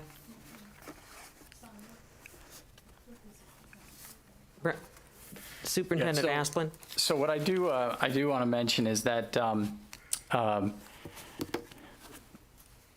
with everything that's been said so far today, I want you to know this is going to be a process. This is the initial response, or whatever you want to call it, that I'm just based on what I've read and the conversations that I've had. And one of the directives that I made that you heard was those students that were transitioned out. I want to know how they're doing, what accommodations, where are they, what are they doing? And we've had that conversation. So there are many directives that I have asked Sonia to help us with. And so in this whole conversation, what I want you to understand too is that as we look through data and we look through information and we make clarification and we work with the Department of Education, we are going to create a great plan. And I don't want you to think that we're saying we don't have gaps and we don't have problems, because there are gaps and there are issues and there are things that we need to work through. At the same time, I want to make sure that we are as transparent as possible with you all and with our community as to what is out there. For instance, Tom McDowell's report, the guidance by the DOE, the information that we are gathering from the DOE as we meet with them and create our plan of action. There are a few items that I am currently investigating and talking to folks. That's going to take me just a little bit of time in certain situations that seemed to me that they were very incorrect, and I think the ESE department would agree with that. So I don't want you to think that everybody thinks they didn't do anything wrong. There are issues, there are problems, and we need to solve them, and we need to get to the bottom of them, and we certainly will. At the same time, I don't want us to go overboard and create something that's not there either. So I'm trying to make sure that we look at all the facts, follow through, find out what truly is incorrect or what needs to be fixed, and fix those problems and move forward and make the corrections that we need to make. And so I just wanted to make sure that you understood that we're not trying to say that there aren't issues. There are, and we're fixing them. It's going to take us a little bit of time. Tom? I think again, I'm looking at all of this with fresh eyes, and I'm not an educator. So I knew this was a circumstance that required me to do as much of my own research and my own deep dive into this situation. And what I think is most important, because when I was running for office, from the outside looking in, and with all of the conversations that have been in the press and on social media, I think it's so important to, and I feel a lot better to hear Mr. McDowell say that it was not intentional, that there was no maliciousness. The letter from the Department of State says that. So that's off the table as far as I'm concerned. I did a lot of research myself also over the break, and I met with parents who have children with cognitive disabilities. And from my research is that this is a moving target. To your point, what happened over the last 50 years in special ed, when I was in school, those students weren't part of our program. They weren't part of our classroom, and that's changed. And so the evolution is a moving target. And what's important also, and this has been my finding, I spent almost 3 hours at Oak Park. I bumped into Sonia in the hallway, and we have people who cannot love enough, cannot care enough. And so if they made judgments and it was wrong, I'm sorry that happened, but the most important thing was that it wasn't intentional, it wasn't malicious, it wasn't to get better grades. That's number one. Number two, what I've learned also about the first meeting on the 5th, I think that you had with the Department of State, that you, Sonia, found resources that you didn't even know you had. And so this is an opening of a process to make sure that, yes, what happened doesn't ever happen again, and that we are in a continuous improvement model. And I'm with Dr. Asplund to understand that we're going to do everything in our power to make sure that it doesn't happen again, to take care of any kids that have been misassessed and misassigned. I'm positive, because that's the culture of this district. Every single teacher, every administrator, every bus driver that I meet has that same commitment. So I'm positive we're going to get on the other side of it, and I will make the prediction that we're going to have the best department in the state. I'm pretty sure that's going to happen. So I'm comfortable that we have a lot of work to do, and yes, we do, but I think we're in the right place. And so thank you for your help. That's what we need, help. Jane? There's an old expression, you're only as sick as your secrets, and I think the more we bring this up and look at it in the light of day and understand it, and we weren't, made privileged to this and as long as I've been on the school board, which has been about 10 years. So I'm really pleased that we're looking at this. I'm very pleased with your leadership, Dr. Asplin. I can tell that you have rolled your sleeves up and you are getting involved. Sonia's a hard-working woman. She's the hardest working woman, I think, in this district, and I always say this to her, and I mean that sincerely. I adore and admire and respect her for all she does, and I think we do a lot of things really well with our exceptional students. I'm very proud of Oak Park. I'm very proud of our teachers, our liaisons, and I think that we can always learn something new and we can always do something better. So I think this is an opportunity for us to make things better. So, I'm really pleased, but I appreciate your involvement with the board. Better late than never. I think that we are all going to be better stewards and all going to be better taking care of our students as a result of this. So thank you to all of you. Welcome, Tom. We're happy to have you with us. And Laura, thank you for your leadership, and Dr. Asplin, yours as well. So I look forward to this journey with you and learning more. Karen? Thank you. I concur, having been part of the district for a great deal of time. I've never had the perception that there was any malintent, nor was it anything to do with performance, and that the errors were anything that was negatively intended. I think we have great staff and incredible teachers. I also believe that we have increased accountability, and that accountability needs to be shared with the board, and we need to have confidence as individual board members to support you in ways to correct this and to bring confidence back to our community with a student focus, so that we as a board and our community at large know that we have a hand on every one of the students that have been part of this scenario, and that we have given it all of our due diligence. Thank you. Bridget? I think in the moving forward aspect, what I wanted to, again, because of the time frame, and we have a very important discussion after this, and I want to be sensitive to that, but I also don't want to skip over two important items. But since Dr. Asplin, I know you'd mentioned moving forward that Mr. McDowell will be helping us. Is that a contract we're putting together for him? Is there a scope of work? How is that working?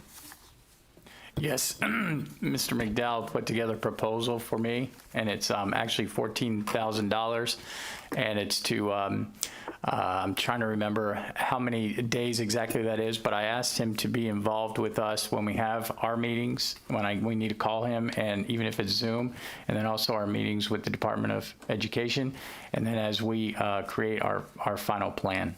So I need his input during the process, and then I need his input as we create our plans.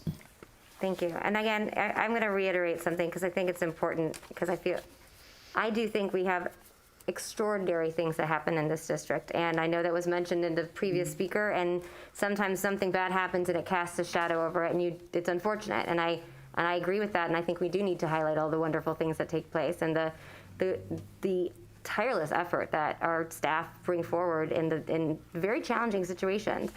But I also believe it's our responsibility to face decisions head on. I know Dr. Asplin, and again, I have had numerous conversations about this.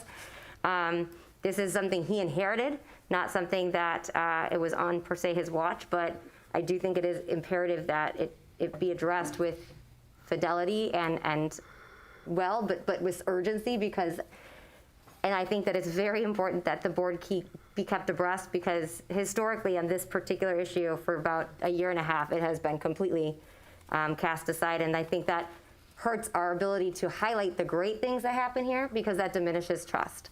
And I think that's what many people in this community deserve. And so I think transparency and ensuring that the truthful items are coming forward as we move forward. And to Mrs.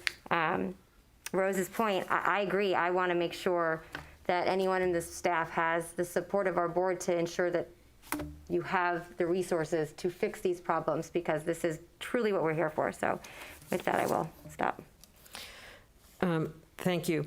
You know, when I read the report that you did, Mr. McDowell, and it seemed that students were put into this program for what teachers or whoever thought was for the best interest of the child. It wasn't for monetary gain, but they thought that's where the child would do best. And we had some problems when these children were taken out.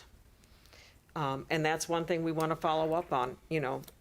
All right, we know where 26 are. What happened with those? And I understand one child in particular definitely had problems. And so it's been frustrating for us to not be able to discuss the issue because there was this court case hanging over us. But I'm glad we're going forward. I'm glad we've got a plan. You know, we can only be made better by this. And I'm glad we're including the parents in this discussion, because that is so important. Parents need to understand. But I do have some concerns, because you said we have 30, I mean, if we had 113 that were placed by us over the years, oh, now we have 30 new and we have to look at them. I'd be interested to know how many of them other districts coded incorrectly or placed incorrectly, because it isn't a problem, in my opinion. I don't believe, from what I'm hearing, that it's a problem that only happened in Sarasota. I think you found other kids that were placed before they came here, and so we need to look at that. But I think the more important thing is placing them correctly, but if they had to be replaced, making sure they get the services they need. We're looking at all of this, and I've met with the former superintendents, and I've been meeting with this, although I'm having much better conversations with this superintendent who's really looking at ways to make some changes. But there's still some lingering things that were in that first judge's order that I've got assurances that we are going to look at. And if missteps were taken, that, you know, we will be looking into those also. Not necessarily by administration, but even at the school level. We need to make sure that the school level follows through on those IEPs, that their teachers and the staff understand, you know, that those IEPs are important for those children. They can't just brush them off.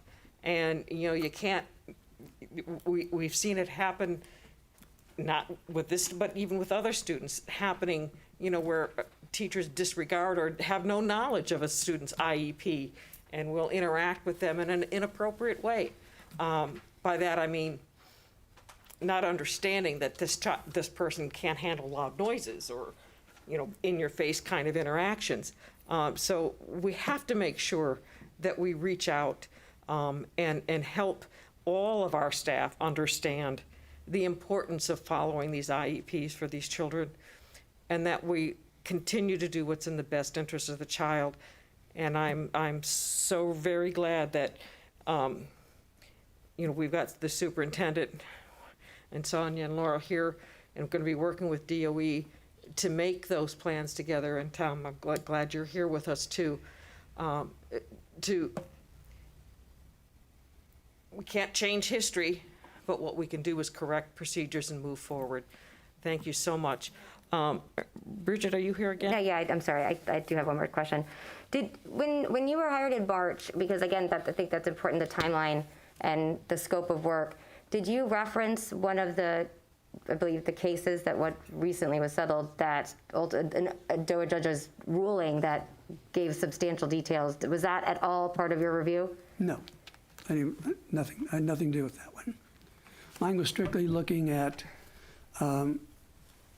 were people putting these kids in just to score get better scores. I didn't look at your case or whatever you're talking about. I had nothing to do with that. But the reason, and there's a very specific reason, is to there's certain language in there as far as deliberate indifference, and that's why this is so it's significant as we evaluate, again, the multitude of things. And so I think as we move forward, for me, and I hope and imagine the public, but the board, to understand what's being reviewed to utilize how we move forward. And so that's an important part that I wanted to make sure when you were hired what that scope of work was, that time frame, how much went into it to substantiate the report that we've been provided now.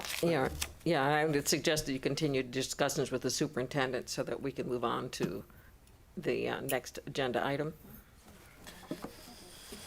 All right, our next item is our board attorney item. Mrs. Brown.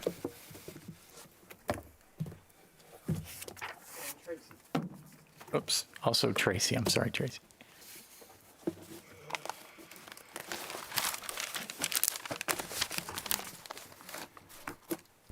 Good afternoon. So before we left for break, we were able to have 5 firms that submitted to the RFLOI for general counsel to the school board. So we can handle this in a couple different ways. And what I want to say is this is not a replacement for Mr. Hardy, because there is no replacement for Mr. Hardy. This is to hire another either firm or individual. So you were given 5 companies to review, 5 firms, and we can either agree on a firm, we can agree on a couple firms to interview, you can agree on 3, you can do all 5. It's going to be up to the board as to how you would like to handle choosing these firms to interview. I will take comment from any of the members on who they would like us to interview, or any comments?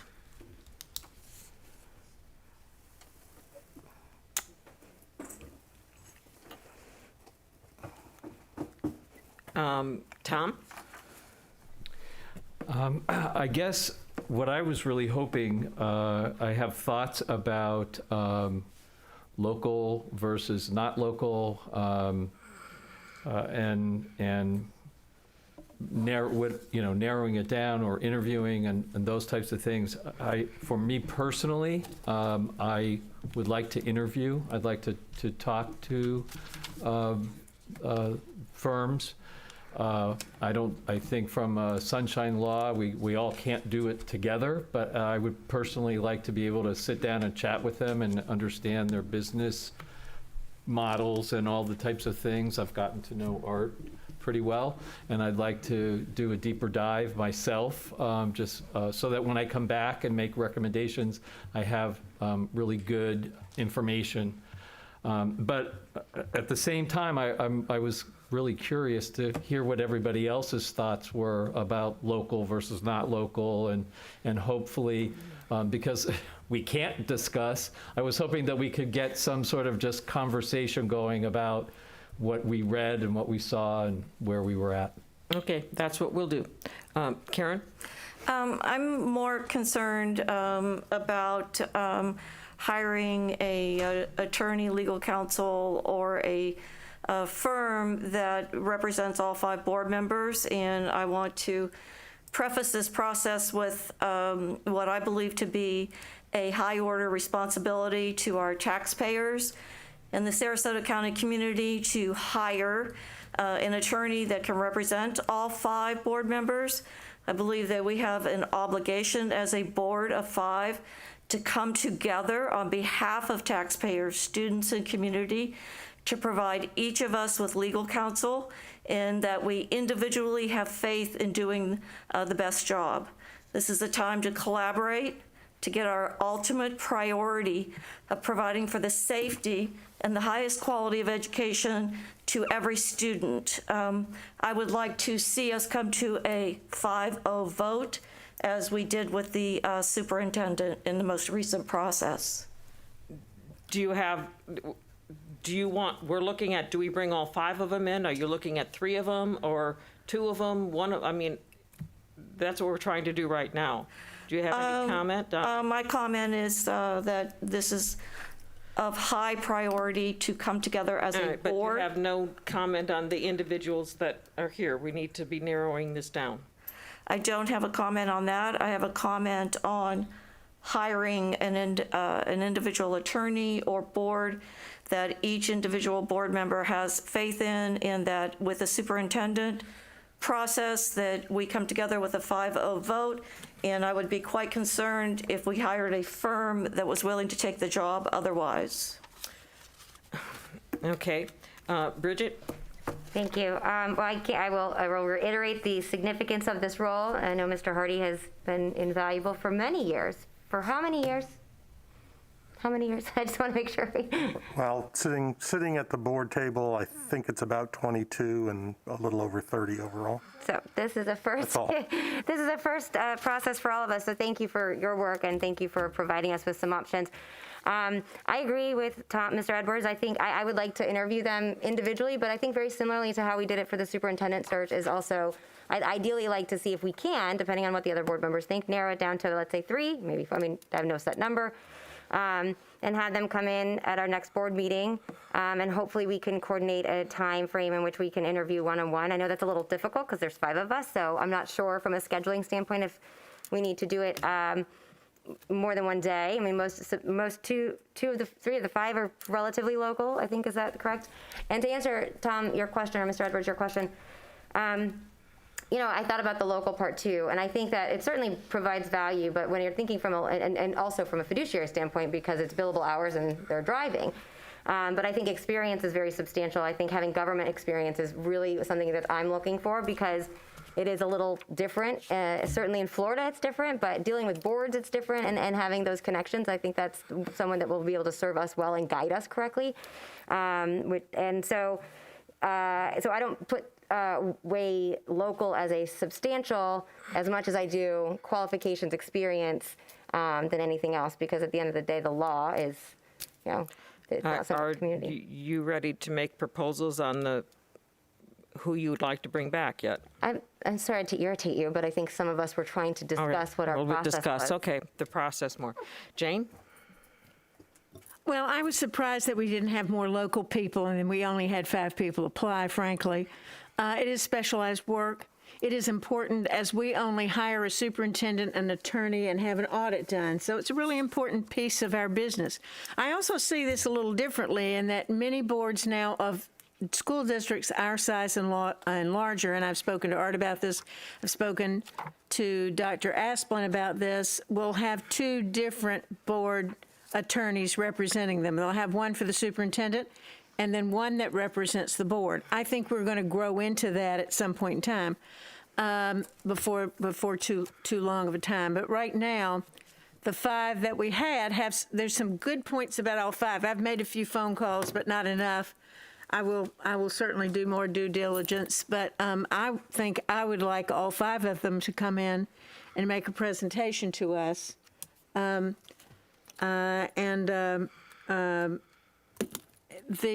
If you look at it at the 30,000-foot level, 4 of the 5 are local, because it takes less than an hour to get to Fort Myers. I've done a lot of consulting down there, and the last few years, it really isn't anything to drive to Fort Myers. At first, I was like, Fort Myers, and then, of course, we have someone from Punta Gorda, and then someone from here / Lakewood Ranch, and then locally here, and then Coral Gables. You know, that's the one that I would like to find out about, and they have done some work with Broward, Palm Beach, Miami-Dade, and I will certainly check with some members down there, and would encourage others of us to do that. But again, we brought in 5 finalists for superintendent, and we have 1 star that moved to the top.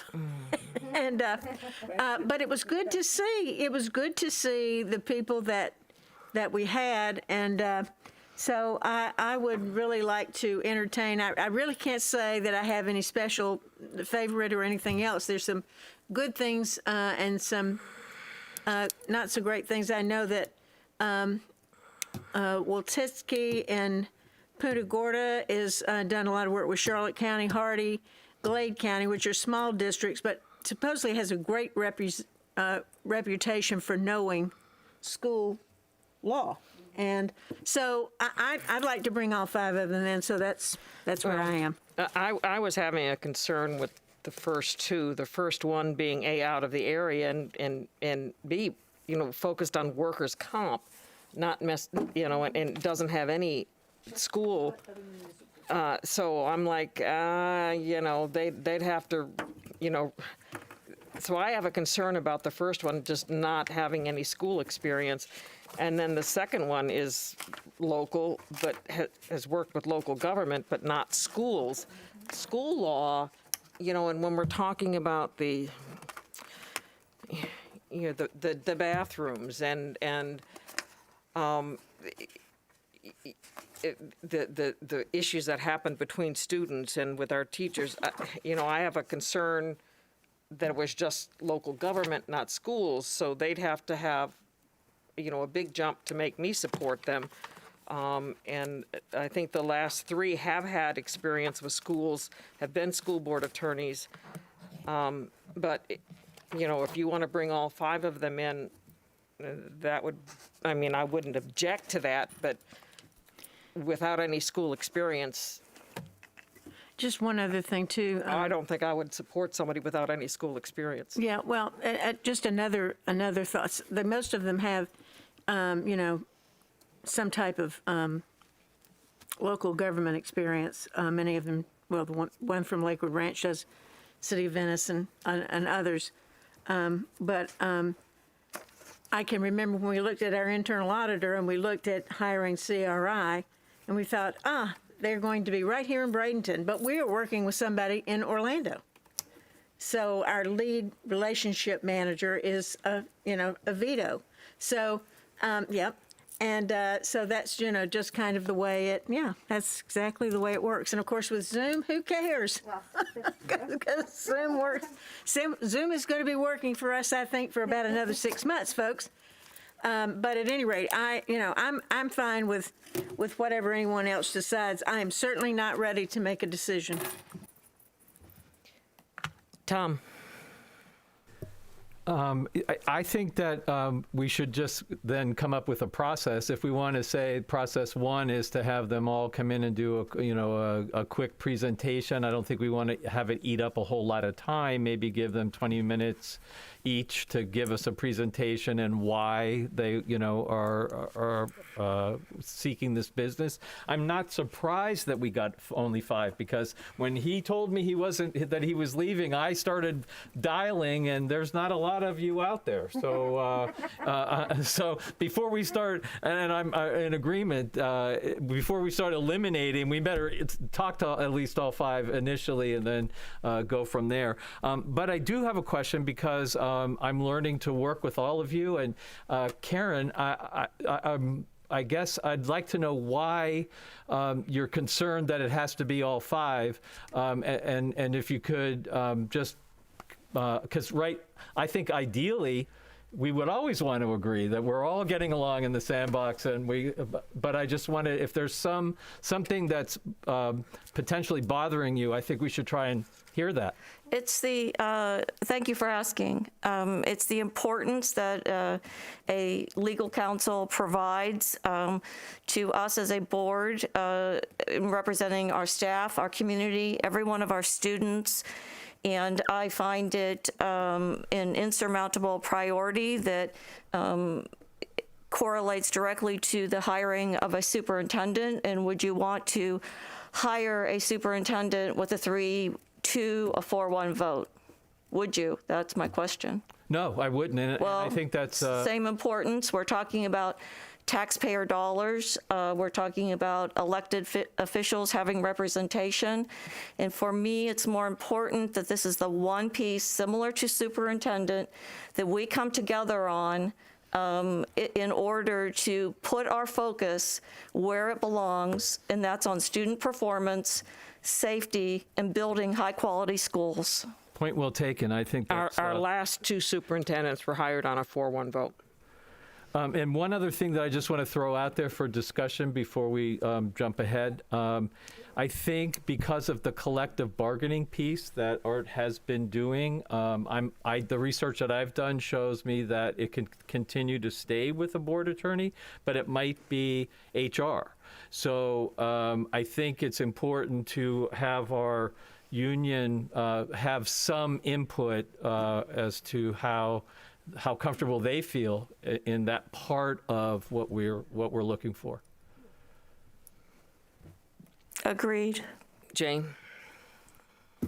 I really think that this is important enough that we should have a special workshop just for this. I don't see 30-minute presentation. I see at least an hour presentation so that we have time to flesh out some questions. We can do that in a group setting. I don't know why we couldn't have some one-on-ones after that, even if we thought it was a good idea, because it is a very important position. And then we're likely, much more likely to get that 5-0 if we all determine the same thing. So I think it's important enough that we schedule a special workshop for this. All 5 get an hour? Yeah, I think all 5 get an hour. What do you think? Agreed. Agree.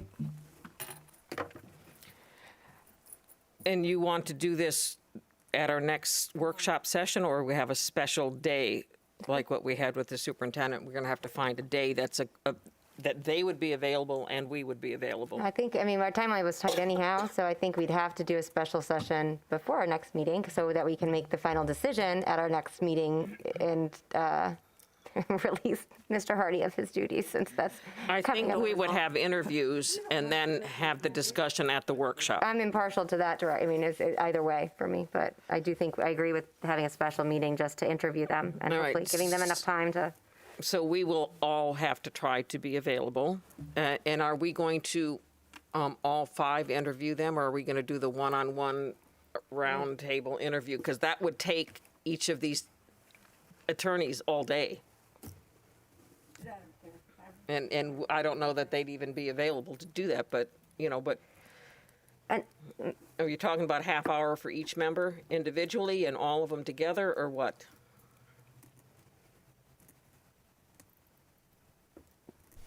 I guess you're looking at me. I'm looking at anybody for, Okay. for feedback. I would think that if you're talking 5 hours, that's a pretty extensive workshop, and that any conversation doesn't have to be the same day. It could even be on a Zoom with who you'd like to chat with afterwards, and that way we'd all have some flexibility. The lawyers would have some flexibility to do one-on-ones on Zoom or in person if they're local, and go from there. But give ourselves, I think we need to establish a timeline. I'm trying to convince Art that June would be good, but he's Yeah, not I agreeing. think June or July, because, it's kind of quiet in He's July. not agreeing, but I think we need to get a timeline of how quickly we can get from how quick we can get all 5 in for a special workshop. Then to schedule that special workshop, give us a week to have Zooms or meet with the individually if we also desire. It doesn't have to be, and then say we're ready to come in and make a decision. How about if we have them all come in, at 30-minute intervals, and we have them give us a presentation, 10 minutes of presentation, 20 minutes of questions from the board, and then we'll go to candidate B and then candidate C, and then, so we'll only hold them potentially for half an hour, and we all look at them as a group, but individually we can make the phone calls one-on-one. Well, I'd like to add, if we're going to have them present. Well, wait a minute. I've got Jane Sure. on cue, and then Bridget. Sorry, I wasn't using that. Jane? I don't know if they can all come in at the same time. Maybe, we do a couple of half days and have 2 in one morning and 3 in the other. But I think we need maybe 45 minutes with each one, 30 maybe cutting it kind of close. And then maybe we do talk to them individually on the phone. Bridget, you use the phone a lot, right? You love Zoom and the phone. Oh, yeah. I do too. And so we could all do those individually and not have them do anything else with us locally and make some decisions. We can also talk with some references that they've provided for us to answer some questions as well. I'm wondering how somebody from Coral Gables was, on the flaggette here, but who knows? They may have somebody locally here because I found that one of those applicants had somebody in Tampa. Mm-hmm. So who knows? Okay, so we will schedule them an hour apart, and whether we do it one day or two, we'll try to accommodate that. But an hour apart with 45 minutes, and then maybe 15 minutes for a break, or if we run over. May I make a suggestion? Yeah.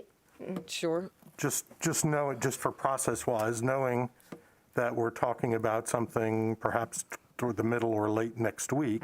Right. You're going to have to give at least 48 hours notice of when this happens. Also knowing how lawyer schedules are, it may be difficult to find time to be fair to them. I would think you might want to think about at least two periods of time that the board, and you probably need to know that now, so Tracy can make calls tomorrow or later this afternoon to start scheduling. And it may be that one of them could be an evening, because that may be easier. So my suggestion to you is, and I'm just throwing out a for example, how does next Thursday afternoon look? So no for one, so Thursday afternoon's off. I just realized today's a Thursday, not a Tuesday, and now I'm looking at them and realizing we don't have very much time for next week, and so that's my... Right, so my suggestion is you just need to give Tracy at least 2 windows, maybe one of which could bleed into after hours, if necessary, to get various groups in here. And I'm quite sure that these folks are motivated to come talk to you, and they will do their very best to make themselves available. Okay. But sometimes you just can't help, sometimes you can't. On Friday, we have a convocation of governments. That's for all of us, right? Yeah, you're in. That's on Friday, and Monday is the Martin Luther King Day. So we're looking at Monday, Tuesday, Wednesday, or Thursday, and I think that we all need to change our calendars if need be to make this time available. So you're looking at not next week, but the following week? I think the following week, and I think that gives them enough. That's what I was saying. I think realizing today's... The following, we've got our, all right, so we don't want to do this on the 19th? It's on the workshop agenda on the 19th to pick. So you're saying we don't want it to pick on the 19th? I'd be fine with, actually, that's what I was going to say. I'm fine with if we did the interviews, if that's a little bit more time, I think more reasonable than 4 days notice, if you will, that if they came on the 19th, to interview, and if we need to schedule a special meeting to vote on it, that may make a little bit more sense and give a little bit more flexibility of time. Are you suggesting, Tracy, sorry, did you tell them, I don't recall, in the request, that we would interview them on or on the about the 19th? 19th? So if you're suggesting that all of them go that day, that would be, I think, no they've problem. already been told that, so. But we've also got a workshop scheduled that day, so. Yes, and if I may, Kathy, do you happen to have the workshop agenda so we know how many items are already on that agenda?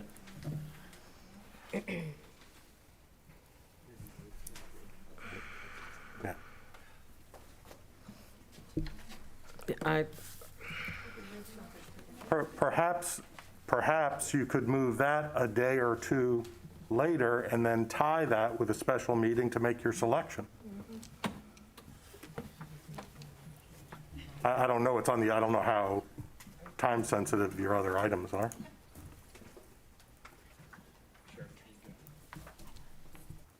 These are the items that we have on there so far. Yeah, I was looking for my copy of this too. Yeah, on the 19th, we've got capital budget. We were going to talk more about the ESE after we've had the meeting. Well, The ESE, I mean, do we have to meet that again, or can we do that after the DOE comes down, or do we need to meet before DOE comes down and has those meetings on the 26th and 27th? I think it would be best to meet after the 26th, 27th. I'd have more information for you. And the Education Foundation,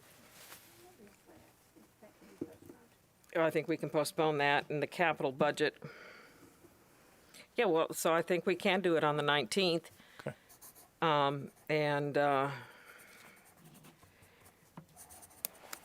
We will try to get it on the 19th. So again, if we're going to have all 5 of them, but normally on the 19th, we have our board meeting at 3. Well, if you started, for example, at 9, you could schedule them on the hour 9, 10, 11, 12, and 1. That gives you an hour to grab something to eat before your meeting. And it may not take an hour with everyone.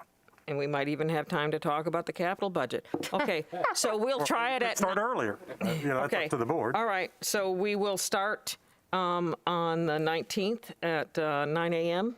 Everyone's already scheduled for that. We will bring all 5 of them in if they will come. Some of them might have changed their mind. And I think we ought to allow for, if Mr. Hardy wants to add to that list and come in, we would interview you also. We would make an exception. I don't know if that's allowed after we've... I wouldn't want to violate the process. We need a legal opinion on that. All right, so we'll do it on the 19th. The only other suggestion is to say, if you feel like it's too crammed, could we, at the board meeting this evening, we could technically push back our board meeting time from 3 till... Well, we've got it. We're going to start at 9. We'll be able to do it. Okay. And we will push these other things forward, but we won't necessarily be making the decision on the 19th. We will make we can discuss it. To the board. So we'll have a board discussion after we have the interviews. And maybe we'll have a placeholder on the agenda under new business. And if we want to postpone it till the next meeting, we'll do that. You've talked about a presentation, you've talked about interviews. I see a presentation as singularly doing what they want to share with us. I prefer the interview where we have a legitimate opportunity to compare and contrast on identical items. We'll let them talk to us, and then you can ask identical questions for each of them. Or, I don't think, do we have to have questions prepared for us, or do you have your questions ready? I think we can ask our questions and do the interviews. So that's my question. I'm asking for a clarification. Or is it individual presentations or in an interview? They are going to be able to, we're not going to have them present to us for 45 minutes. No, they're going to introduce themselves to us, and then we will be asking them questions. So we aren't required to ask them the same question as we... No, you can ask the same question of all 5 of them. It's up to you. Okay. I think you just want to let them know what's expected of them, so they come in and they know there's going to be approximately an hour, and you'll have, and I'm just making this up, you can change it, but you'll have 5 minutes to give a little introduction and overview of who you are, and so that they can tell you about themselves a little bit, and then board members will ask questions, and you can divide the remaining time up by 5. Okay. That'd be my thought. Bridget, do you have something to add? No, ma'am. Karen, Tom? Okay, so I feel like what I asked for, I feel like what I've asked for and where we are 2 different things. So what I would like is that each of these firms come in and they do a presentation to us. And if we have questions that we'd like to ask, then we can. I really feel, to Karen's point, that it requires some deliberation after the 5 presentations to maybe want to get on the phone and do a little bit more follow-up. So I'm not really going to say I'm going to be prepared to make a decision on the 19th. I can't, Okay. I'm not there. We will not put it on the 19th. Okay, so, but if you want to go ahead and say, but you have to have your Zoom calls and your follow-ups done by a certain date, and then be prepared to make a decision on a date, I'm all for that. So however you want to rush that, or make a special meeting, or wait till the next board meeting, I'm okay. But I just want to make sure that it's not, I'm expecting them to do a presentation as to why they want to have us as an account. That's what I'm looking for. So that 5-minute, you don't think is going to be enough time for that? No, I think that they should be able to, tell us fine. what, So that's what show we've us got. what they have and why it's important. And All right. Okay. that's my feeling. I think right. the board just needs to decide how much time you're giving them, whether it's anywhere between 1 minute and an hour, Yeah, so that Tracy can tell them so they can be adequately prepared. that's fine with me too. Fine. So we can individually follow up, is that my understanding? Yes. That afterwards in a Zoom as an individual board member with any one of these firms, some or all? You can call them or Zoom them. Okay. Yes, there's no. We're not going to decide on the You're doing it 19th. individually, you can have any conversation with them that you want. Okay, thank you. Now I I'm do just have suggesting something. you say, and I heard 15 to 20 minutes of presentation, if that's what the board wants. I just want them to know so they're prepared to give you what you expect. And some are saying they would rather have more time to ask questions. So maybe we go 45. compromise on 10 minutes, 5 to 10 minutes. They might not have 10 minutes to talk to us. 5 minutes is a long time, Not for lawyers. but not for, geez, all the more reason. Okay, so we'll give them a 10-minute. Is that all I right? think it needs to be 20. May I? Pardon me? Well, if they go over 10, they go over 10. And then, if we don't want to hear them anymore, we can say, wait a minute, I've got questions. We'll tell them. Are you saying, Tom? Oh, hey, what happened?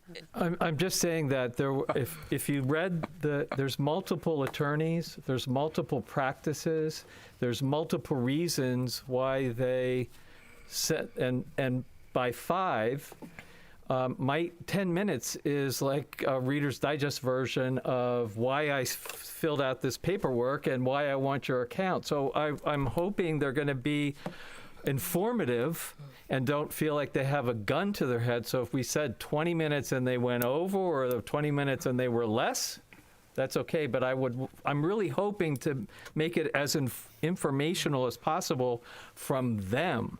Right. So that we don't have to ask all the questions. Exactly. Brennan?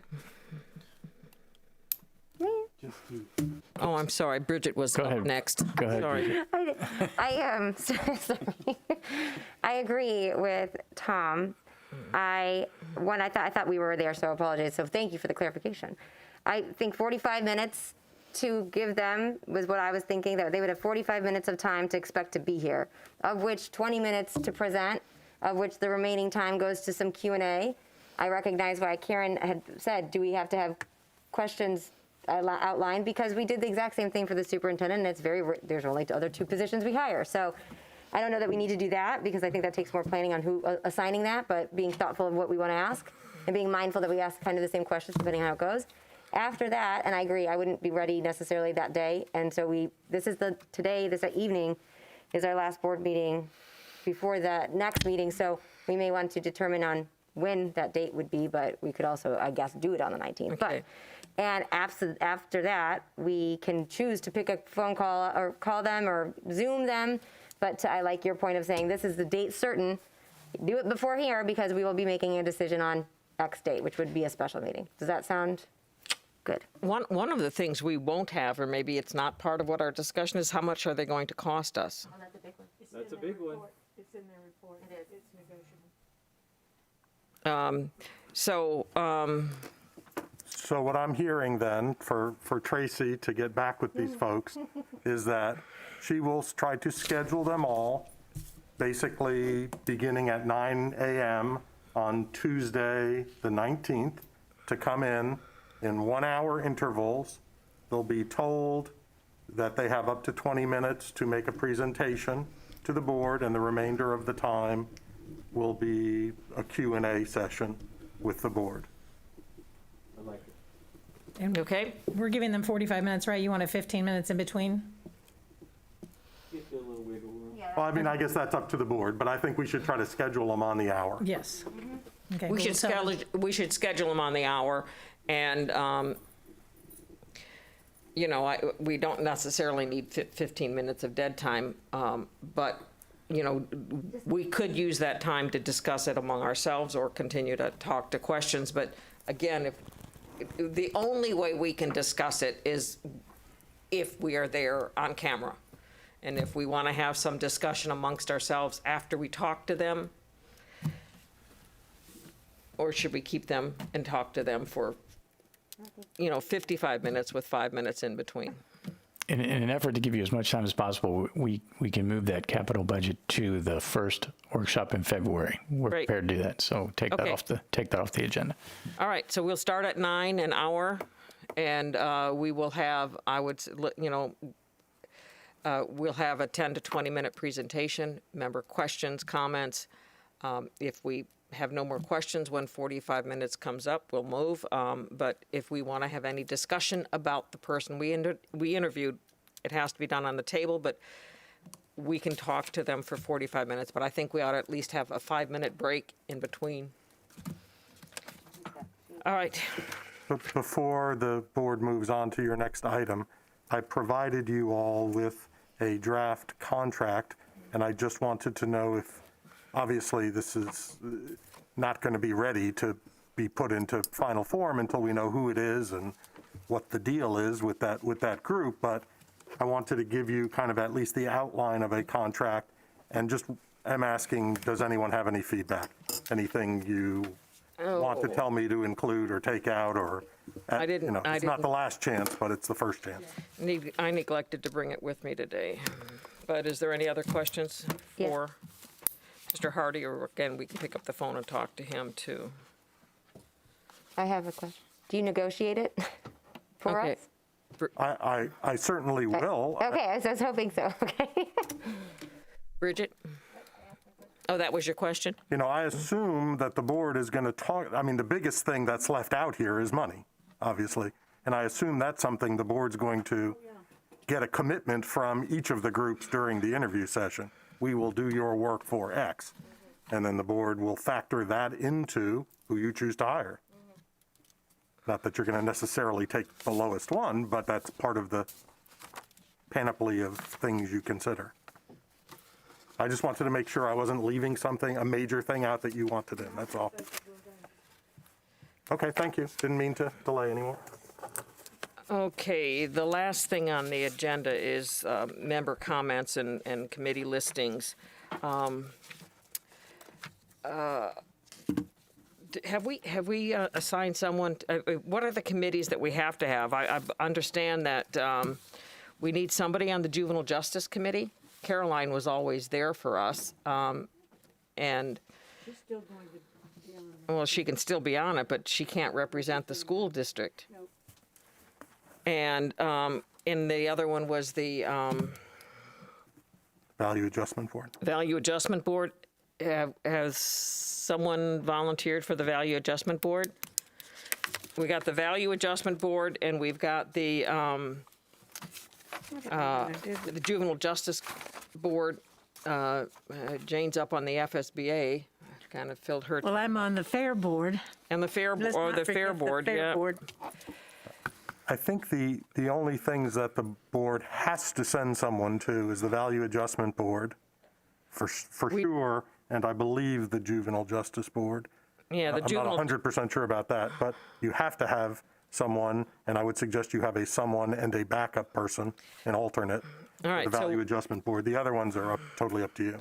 We'll ask for volunteers for the Value Adjustment Board and the alternate, and also for the Juvenile Justice Board an alternate. Would like to have volunteers, otherwise I will assign it to you. I'm happy to do the Juvenile Justice Board. Okay, Karen, Shirley, the legislative liaison for FSBA needs to change, because now you would assign somebody to be on the advocacy board, and then you are chosen to be legislative. So we need what? So we need FSBA advocacy committee. Everybody. FSBA Advocacy Committee. So Yeah, we've got instead that. of legislative liaison, we wouldn't have that anymore because we've changed our profile. All right, so we need FSBA Advocacy and Value Adjustment. I will volunteer for Value Adjustment Board, and I need an alternate. Good. You'll love it. And I will be happy to be the advocacy liaison. Perfect. Okay, and alternates.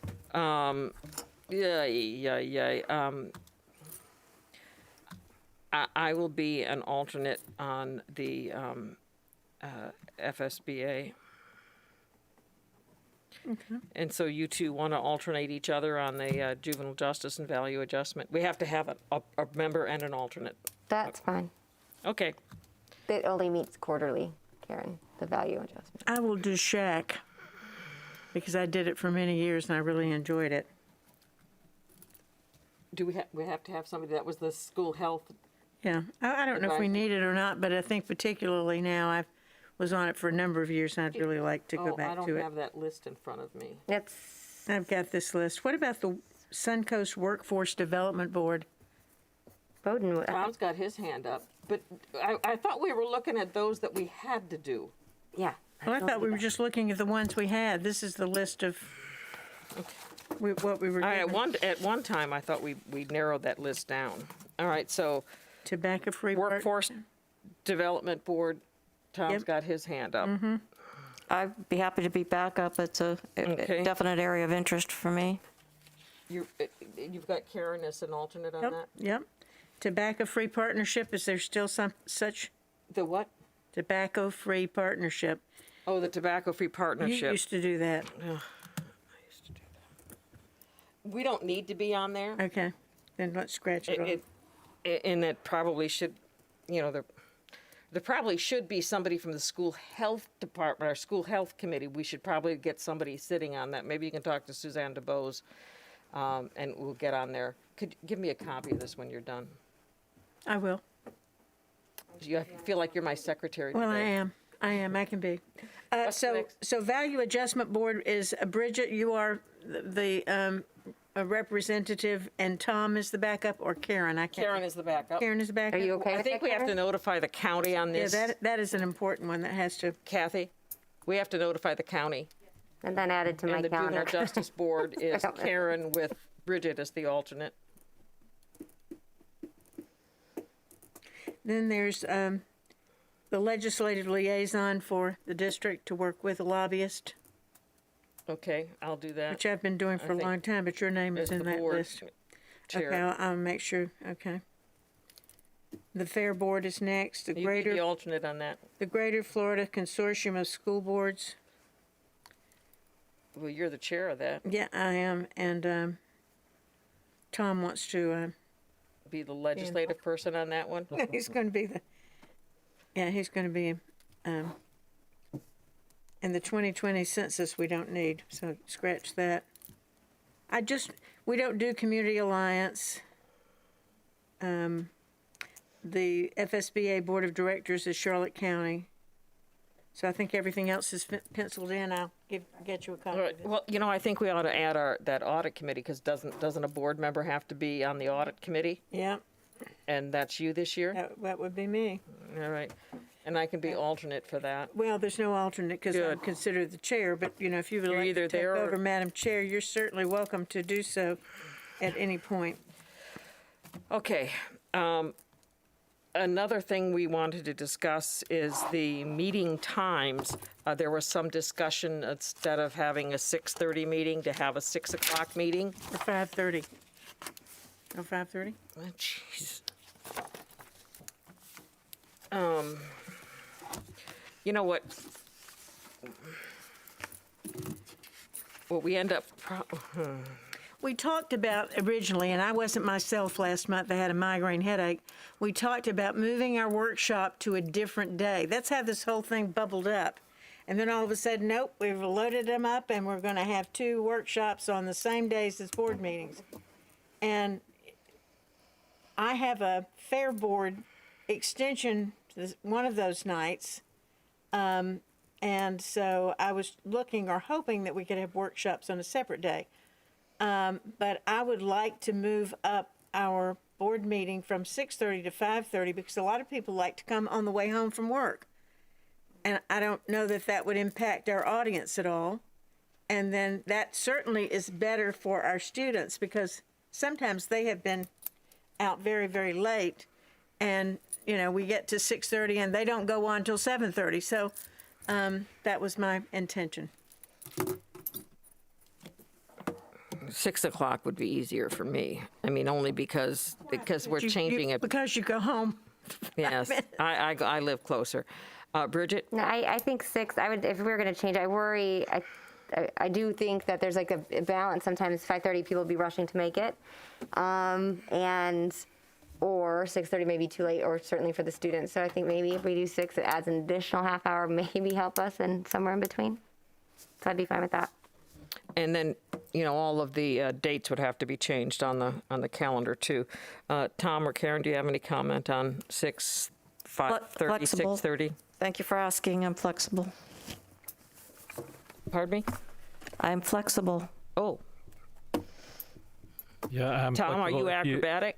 I'm also flexible. I would concur with what Jane said about I wasn't expecting to have the workshops and the meetings on the same days. I would love to see them be offset, but if not, I'm okay with that too. I like having it on the same day because there's only so many days that we have to give, and I block out my Tuesdays unless we go for the second Tuesday, but then that makes it harder to go on vacation. But if we're at 5:30 or 6, if we meet in the afternoon at 3, I'd like to meet in the evening at 6. It gets confusing when you add 30 minutes on there to me. It's just too much to think about. To go from 3 to 6 is enough, but to go from 3 to 5:30 too? Oh my God in heaven. Such an inconvenience for you. I don't care. Make it 6, but I think that's better than 6:30. And because I can't go anywhere. I can't go home or do anything except just hang out for that time between the workshop ending and the board meeting starting. So that was my intention. You can go eat lunch, dinner, or we'll pull them together. Well, the board meetings used to last for 10 minutes and under before we got on the board. I remember, some of them went all night. Let's blame that on the new superintendent. Okay, so we're going to meet at 6 o'clock and we're going to make those changes?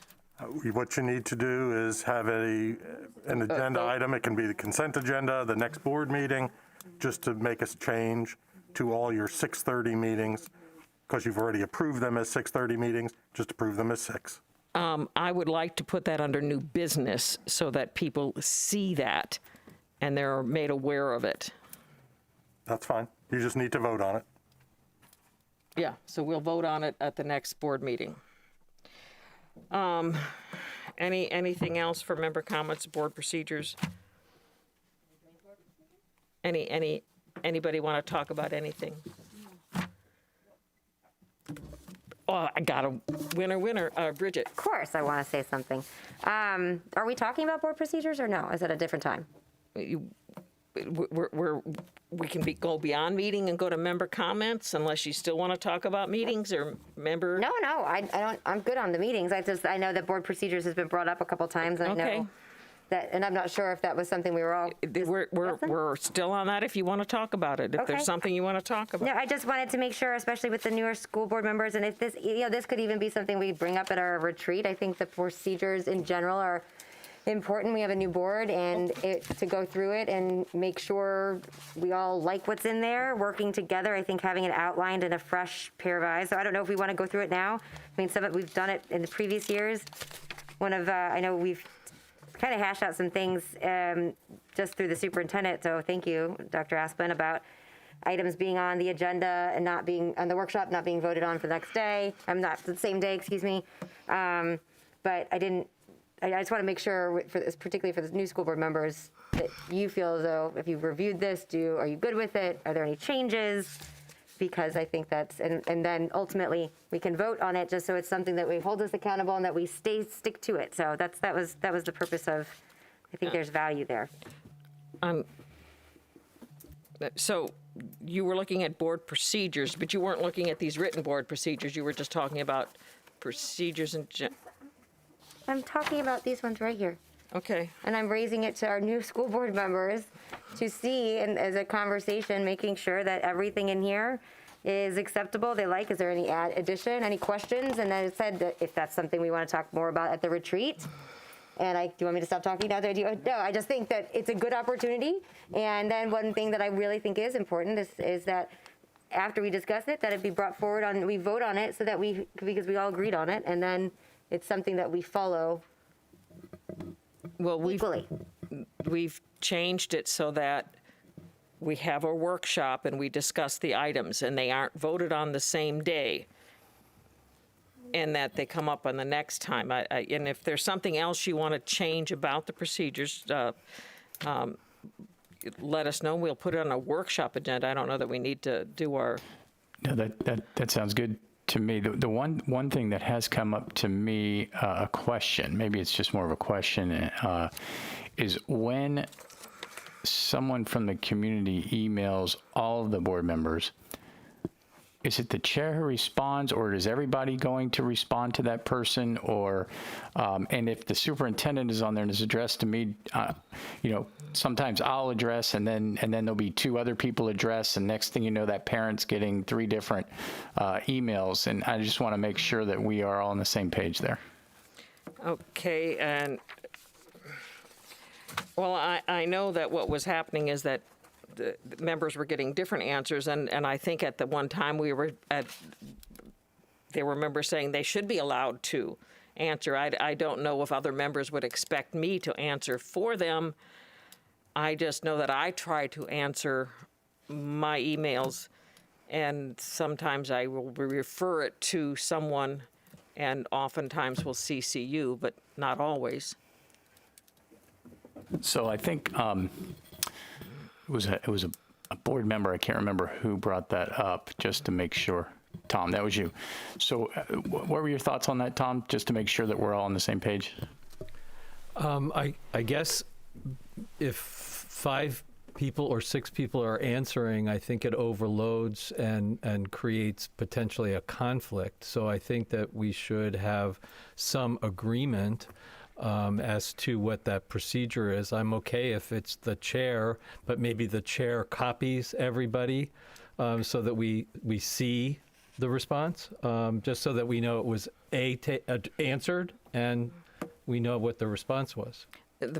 One of the problems we get into with that is sunshine law. I mean, we're not supposed to CC other board members when we respond. And then sometimes where board members had totally different responses to, we'll talk about the mask policy. There were different responses depending upon who was responding. And there were feelings that we have our ability to let the people know our feelings on it. But so oftentimes the individuals contacting us want an opinion from all of us. And it's hard to tell, how that person is feeling. Because sometimes, and you're the only one that responded. Well, I'm the chair. Well, I wouldn't have been the chair at the time, but I try to respond to a lot of them only because I feel it's constituent service. It was just like when I was in the legislature, we didn't get emails back then. It's so funny. Emails is all new. Yeah, we did it with letters. But, I wouldn't have expected the speaker to answer on my behalf. Yeah, that could be funny.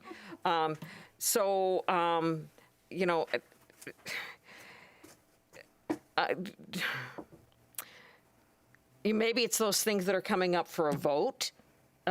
We will not let each other know, but if it's somebody that's contacting us regarding an issue that's going to be referred to someone, I could CC board members on that so they wouldn't have to all respond.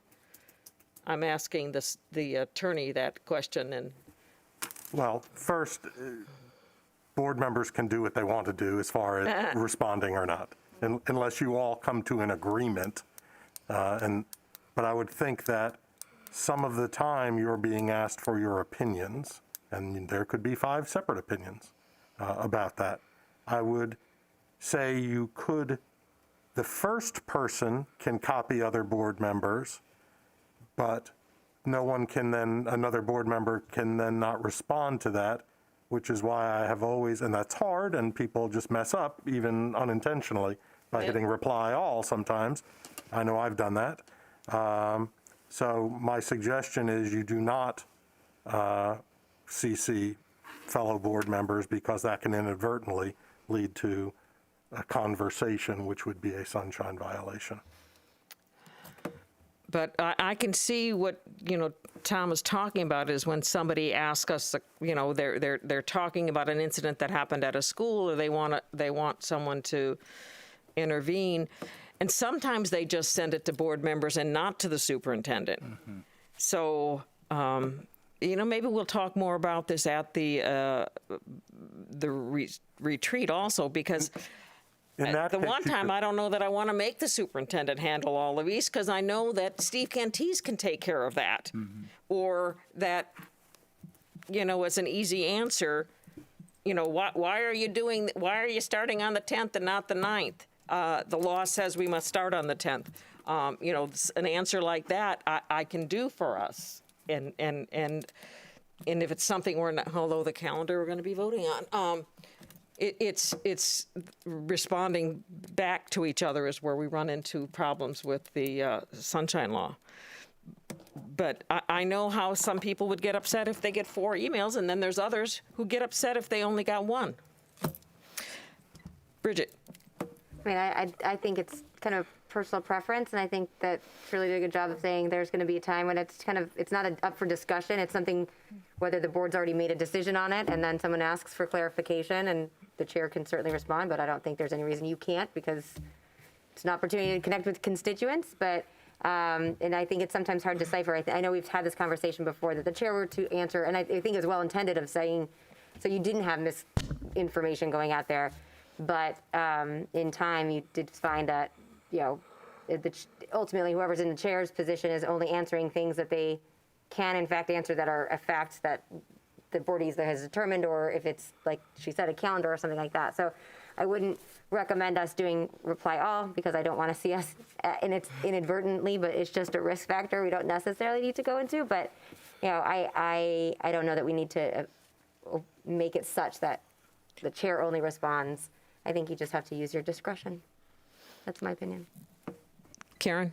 I agree with use your discretion, and if indeed that is where we land, it looks like the guidelines need to be revised.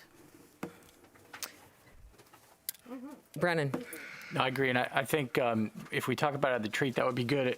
In our procedures, under board office correspondence email, last paragraph, last sentence, it says, if it is obvious an email was sent to all board members, the chair shall acknowledge the email and respond on behalf of the board, if appropriate, and refer the email to the appropriate staff or superintendent. So that pretty much nails it down, but if we want to do something differently, we can certainly talk. Maybe the retreat is a good time to talk about that.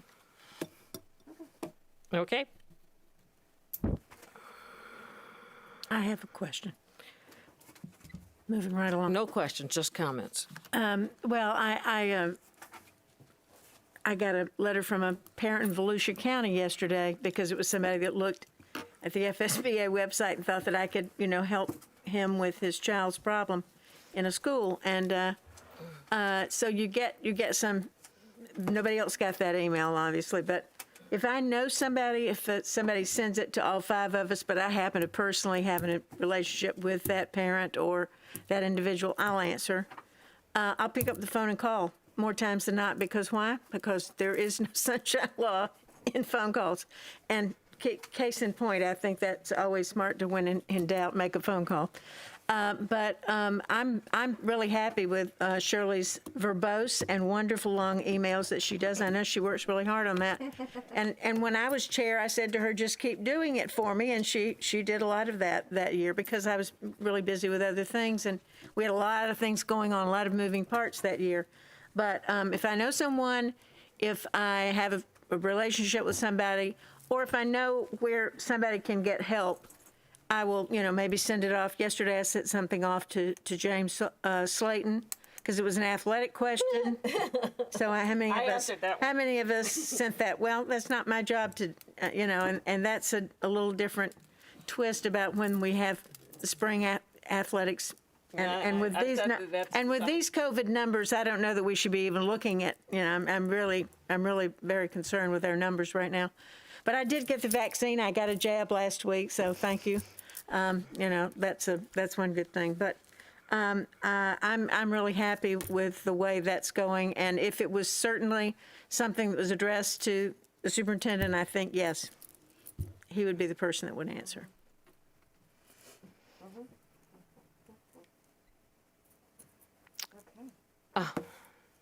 Well, we can, with no further comments, questions, matters of importance, we will adjourn this workshop, break for dinner, and come back for our meeting at 6:30. We go eat. Oh, I can't take my mask off yet. It's 4:30? Not even 4:30 yet. Oh, it's gonna be, I could.